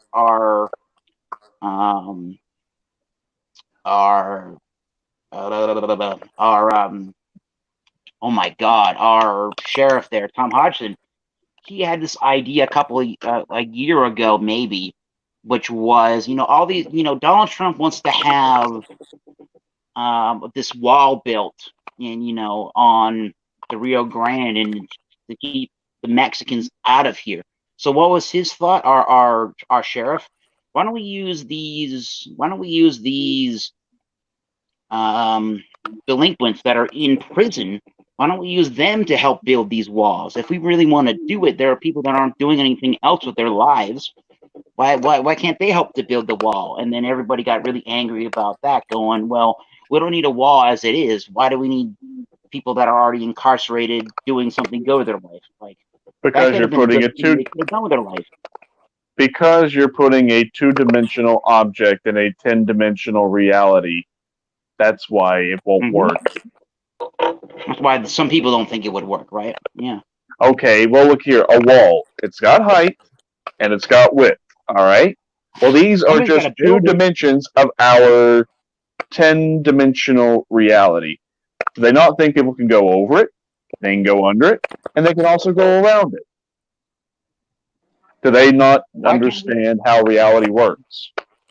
Why can't we view some of that as there's a community service project that they could do right now? They could help build that wall. We could call some of that Yeah, but as part of the community service fund. the cartel has been tunneling under walls. I know that. I know that. I understand that. Yeah. Yeah. You know the What else are people being incarcerated doing with their time? Right? What else are they doing? I know that Michael Owens or Michael Hilton just went steal later on that idea, but like that's what I think. What else are they doing with their time? Let's help let's help the United States they're doing in a positive way if we can. Their freedom was taken away. They're in a jail cell. They're confined to the penitentiary. You know, their freedom is taken away. Now they have jobs like I think they make license plates and certain jobs like that. You know, they make them do things. I guess why can't they do more? What if we want shit done? These are the people that could do shit when they're not doing anything else. I used Sorry, to. guys. I wanted to look at the stars outside. Stars are good right now. Stars. I used to see inmates. They're bright right now. I saw the stars behind Eric earlier tonight. Yeah, you did. Nice. No, those stars. That's not light that's happening right now. That light from those stars that you can see. They have a Michael. Oh my God! There I go. I saw inmates in orange jumpsuits picking up trash alongside the highway with those pokers. You know, but Michael's got to be honest though. At least where he lives, some of the conditions for people are just deplorable there in San Francisco. There's so many homeless people that live there. There's so many tent cities there in San Francisco.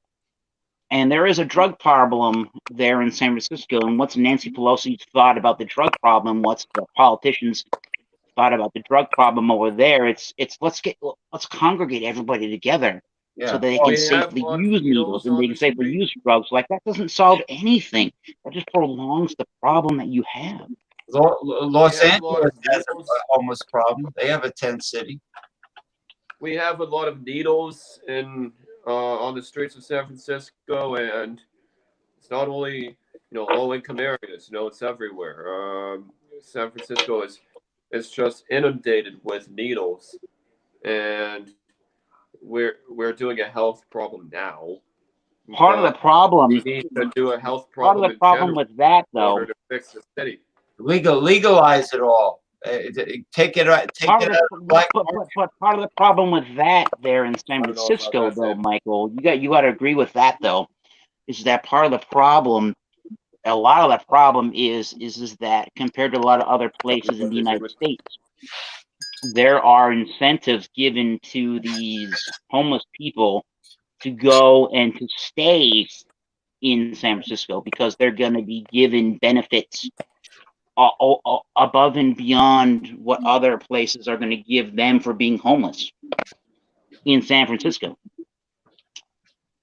No, I just think that San Francisco has an immense equality issue, and that's what's so sad about it because it's just such a shining, bright city. Why are they wasting half of it away? It's a shoddy left city, if you ask me. I mean, it's represented.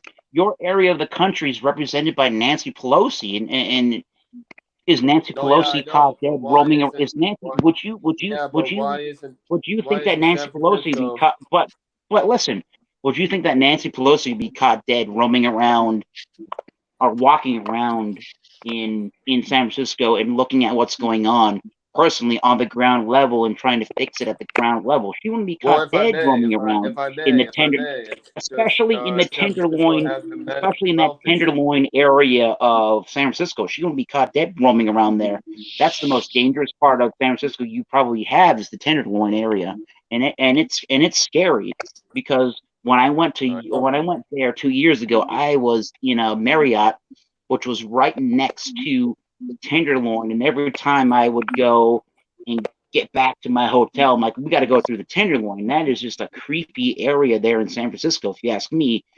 At nighttime, it's creepy. It's scary. I thought it was kind of borderline scary. I don't know. It could have just been just me, but I thought it was kind of borderline, kind of a creepy area of San Francisco. Uh-oh, everyone. With everything going on, you'd think America is cursed or something, like it was built on an ancient Indian burial ground. Oh, wait. Yeah, there's a lot of sacred indigenous land in this country. All right, In the well, West. I can see that my battery's running low, but I will leave you all with just one final point. You know, I think honestly at this point, us and government should just separate. It fixes its own problems, and we fix our own problems. Because honestly, we should probably just start governing ourselves and start policing ourselves. Because There are honestly, parts the police of. can't do their job, government can't do their job, so Well, we do should you just think? start policing and governing ourselves.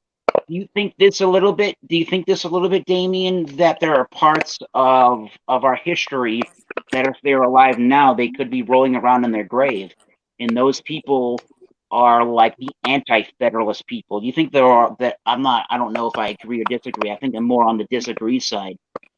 But do you think there are people that were so anti this federal government idea that maybe if they're alive now, they're looking at what's going on right now and they're going, see, maybe that there's the reasoning why the central federal government isn't a good working body of government to have. You think there are some people from back in those times during the anti-federalist and the Federalist Papers that may be thinking that way, right?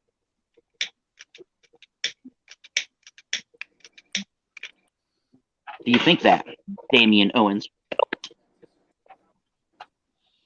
Well, yes and no. And here's the yes part. Yes, the very strong anti government forces and also strong anti government individuals at that time would probably be thinking the same thing. Now, that's the yes. Now, Yep. the no aspect. Um, honestly, just to play devil's advocate, if, let's say the founding fathers were still alive today, I can tell you right now, they'd probably be looking at us and going, "You all are a bunch of fucking imbeciles. You honestly allowed your government to quarantine and lock you down over something that really cannot even be proved. You gave up freedom for a temporary sense of security. You're a bunch of dumbasses." Now, on the flip side, governments are not inherently good nor inherently evil. All governments are nothing more than just a coercive arm of whatever political power or whatever political class is in charge. That's part of the reason why we have this thing called a bourgeois democracy and why things are based on what the bourgeoisie want. That's how bourgeois democracy works. But hang on. Now, if we really want to fix the problems that we're having, we're going to have to actually get rid of not only the people who run the system, but get rid of the actual system itself and institute a whole new one. That's why I say, honestly, at this point, we should just say, you know what? Fuck this particular government. Fuck the police. Fuck the military. Let's just focus on ourselves. Let's govern ourselves and police ourselves. Because obviously, they can't do it. And if we can't do it, well, I guess we're just up shit creek without a paddle. What do you think of a country? What do you think of a country like Belarus? Belarus has had at no point recently any lockdowns due to coronavirus. They don't worry about coronavirus. All those citizens are getting together right now, and they're getting along very, very well. And by the way, their capital city of Minsk is one of the cleanest cities on the face of the planet Earth. Do you think that's due to the fact that their government is the wrong kind of government, or do you think that the people are more, to do about how their personal situation is going right now? In Eastern Europe, a lot of Eastern Europe is like that right now. What do you think about stuff like that? Well, I'll have to do some research and I'll get back to you on that one. But what I was getting at is, I mean, I stand by everything I've said about the coronavirus. I do think it's a hoax, and here's exactly why. Because they have no satisfactory evidence that the fucking thing even exists in the first place. The testing methodology is all over the place. And in all honesty, the whole entire premises of someone is an asymptomatic carrier, but it only applies to this. Imagine if I, myself, try to tell you that you have, like, let's say, cancer, because you're only exhibiting a sign of, okay, you might be losing weight, you might be losing your hair, and you might be having some nutritional deficiencies. That's really not a proper diagnosis, mate. That's what you call pseudoscience and crack doctors. I mean, you would not honestly be a medical professional looking at someone, say you got cancer, based on just those broad symptoms alone. And then furthermore, here's how they're making the death toll. Assumed, presumed, or just something to jot down. But the biggest indicator that indicates that it's a hoax is the genetic material that they use to test for the virus. It only has 60% similarity to SARS. That's not a good comparison to say it's an actual virus. It's not a It's good comparison. in the same way, no, SARS is but not then a good yet, comparison. No. it's also not a great comparison to say that we came from apes, even though there's only 80% DNA similarity. Okay. No, it's its own thing. You look at apes, you look from us to see how we evolved. There are huge gaps in between that. And the last point, what virus causes people to die of blood clots and strokes other than actual blood clots or strokes or radiation? Mm-hmm. I'm sorry, that's not a virus. That's fucking radiation sickness. 5G is the cause of COVID-19. And if you actually look at it, in the way that people are dying, and if they're so easily treatable with zinc and hydroxychloroquine, because zinc can be used to treat radiation sickness, then how come they're not investigating possible radiation sickness? They're just slapping a label of COVID-19 as just this umbrella term for something that's not even really real. I mean, I can tell you right now, based on evidence that's been shown, there is no evidence to show that this virus has existed in the past or even exists now. No, none. No. You see that's right to a certain extent, right? Mm-hmm. Which is the version that we have now of coronavirus is a version that we've not seen before. And I did watch a thing you sent me there, James, which is the country of Italy is starting to find some legitimate reasonings to why they don't view it as a virus. And they view it as a bacteria in a bacterial infection into the lungs. And if we're viewing it that way, we can treat that easier and better with antibiotics and anti-inflammatory drugs than we can with ways that we would treat a virus. So maybe that's maybe if Italy is doing actual research and they're finding this stuff, why can't we try to take that seriously and try to look at it in that fashion too? Why not? I mean, why not? Well, right? the World Health Organization told Italian doctors not to do any autopsies, just to get rid of the bodies. And that's wrong. That's wrong. And they disobeyed the WHO. They did the autopsies, and as a result of the autopsies finding thrombosis, blood clots being the cause of death, they gave the patients antibiotics and 100 milligrams of aspirin and another, together. And they determined that it was the radiation that the 5G towers were involved. You know, the radiation from the 5G towers were involved based on the autopsy findings. Oh, really? Ugh. And well, it wasn't what Dr. Fauci has been saying right along, even though Dr. Fauci now changes his mind about a lot of the things Every day. He said. changes it every day. Yeah. So, well, he's pushing for the vaccine because the vaccine is profitable. Oh yeah. When the vaccine if you gets listen- pushed out, that's when we're you going to see the listen- real shit start. Well, if you listen to Dr. Fauci in his croaky Balboa voice, it goes, "We need a cure. We need a treatment." Okay, sure. Yeah, But then 2 weeks ago, he goes,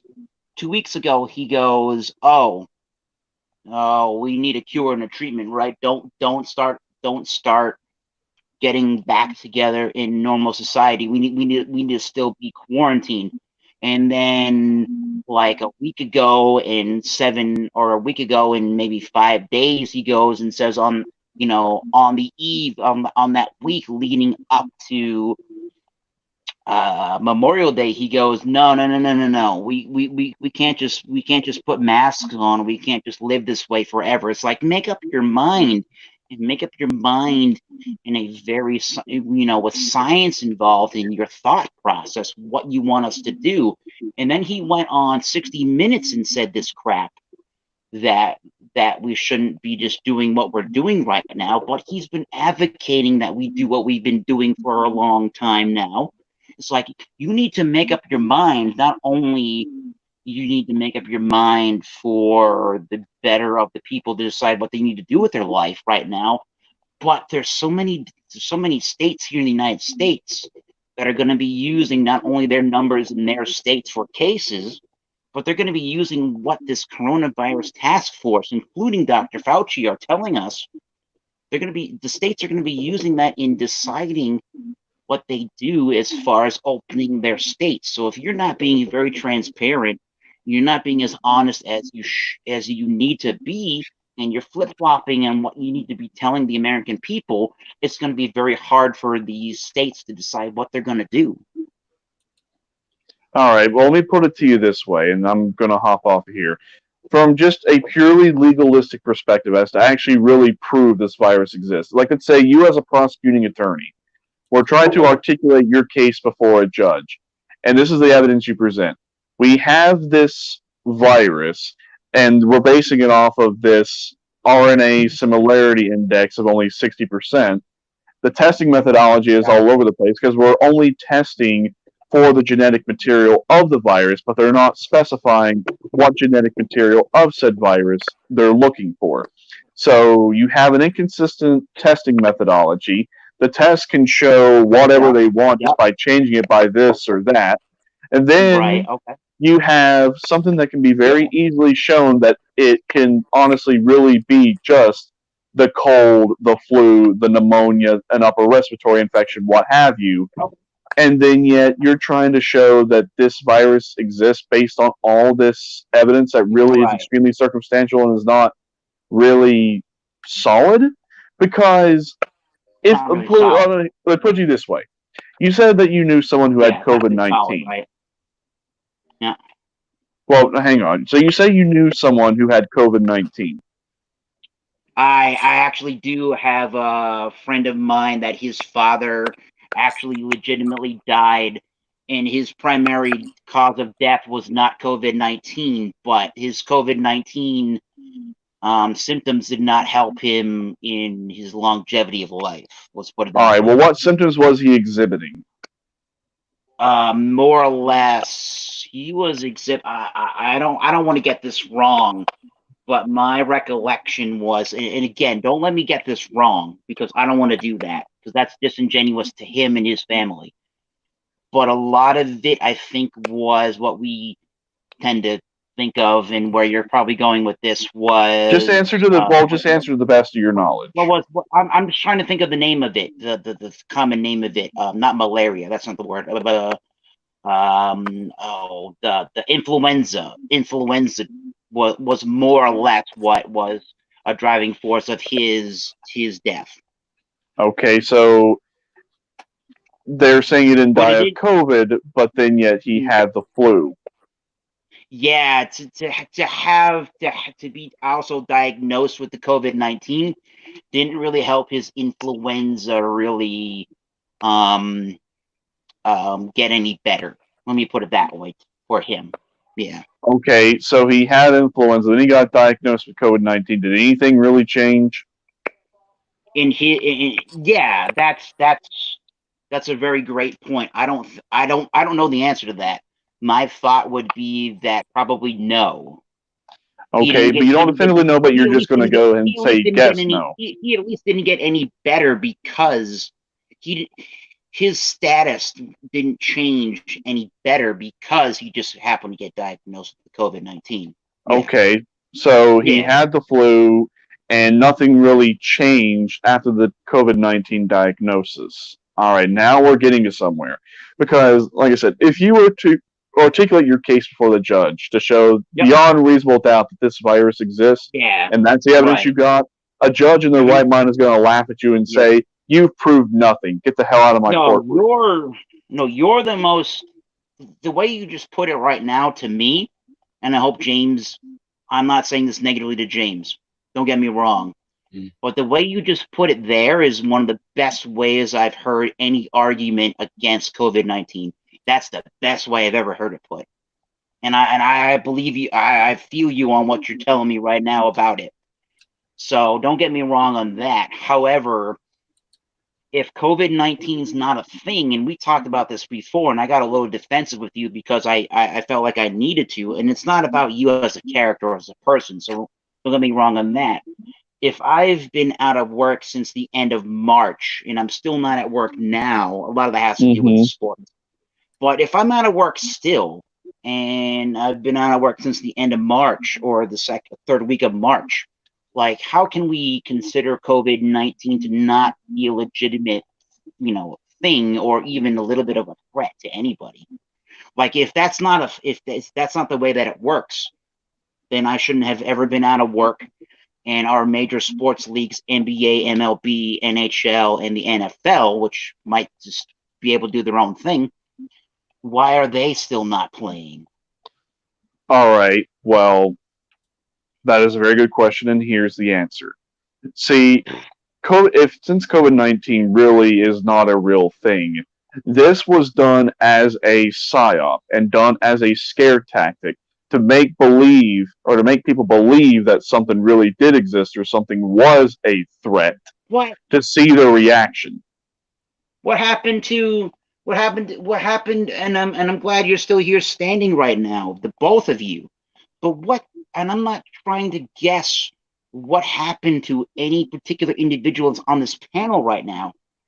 But I'm just angry and I'm frustrated and I'm speaking my mind. And don't take me the wrong way, James. But then what the fuck happened to you when you were having all your health issues and problems? What the hell happened to you? I had I had a bad reaction to the high pollen count. I had bad sinusitis, postnasal drip, with cough, and then my panic attacks came back that used to happen years ago. That stuff is I'm not knocking down what happened to you, but I'm finding even in that regard, you're gonna have a hell of a time right now with like all the allergens and the pollen now, because I'm finding more of that's even more prevalent right now than it was when you had that issue and that problem with it. It's like all these. I'm looking at them right now. They're a little bit dark in the distance off of my deck here, but I'm noticing there's so much of that pollen that comes off of the maple trees right now. It's crazy right now with pollen and all that right now. I'm still taking loratadine, 24-hour Claritin, and that's good. Also taking medication to prevent the panic attacks from all this all this bullshit that's been going on, I haven't had them in years, so they came back.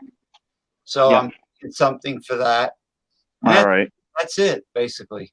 All right. Now the next point I was getting ready to get at is, okay, so it was a psyop. Okay, so this was a psyop based on two things, and these are actually medical terms. You can look them up because they are part of a medical dictionary, and they are things that do exist. This was part of a psyop that involved factitious disorder and Munchausen syndrome. All right, factitious disorder is where you can take something very broad and non-specific, or something that does have validity in terms of medical diseases, disorders, sicknesses, what have you, and try to either say you have that based on certain very broad, non-specific symptoms, or you're just taking something that really is a fact and just completely making it into something that's disproportionate. That's the factitious disorder. Now, the Munchausen syndrome aspect.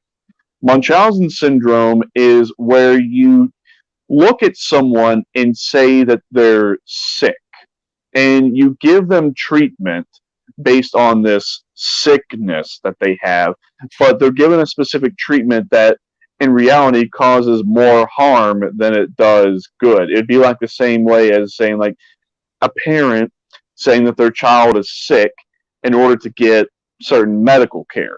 I mean, that's what Munchausen syndrome is, or they exacerbate a problem and make it into something it's not, to where they end up getting a treatment that they shouldn't have gotten treated for, and it's more harmful in the overall long term than what it really should have been done. So that's what the whole entire thing was. But it was to brainwash, to manipulate, and control, pure and simple.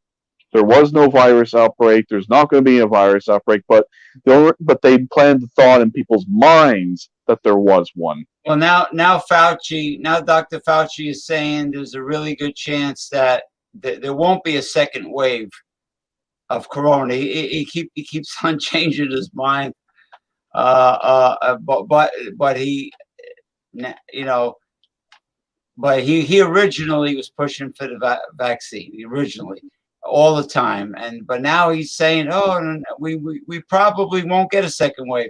So, you know, that was a very good explanation.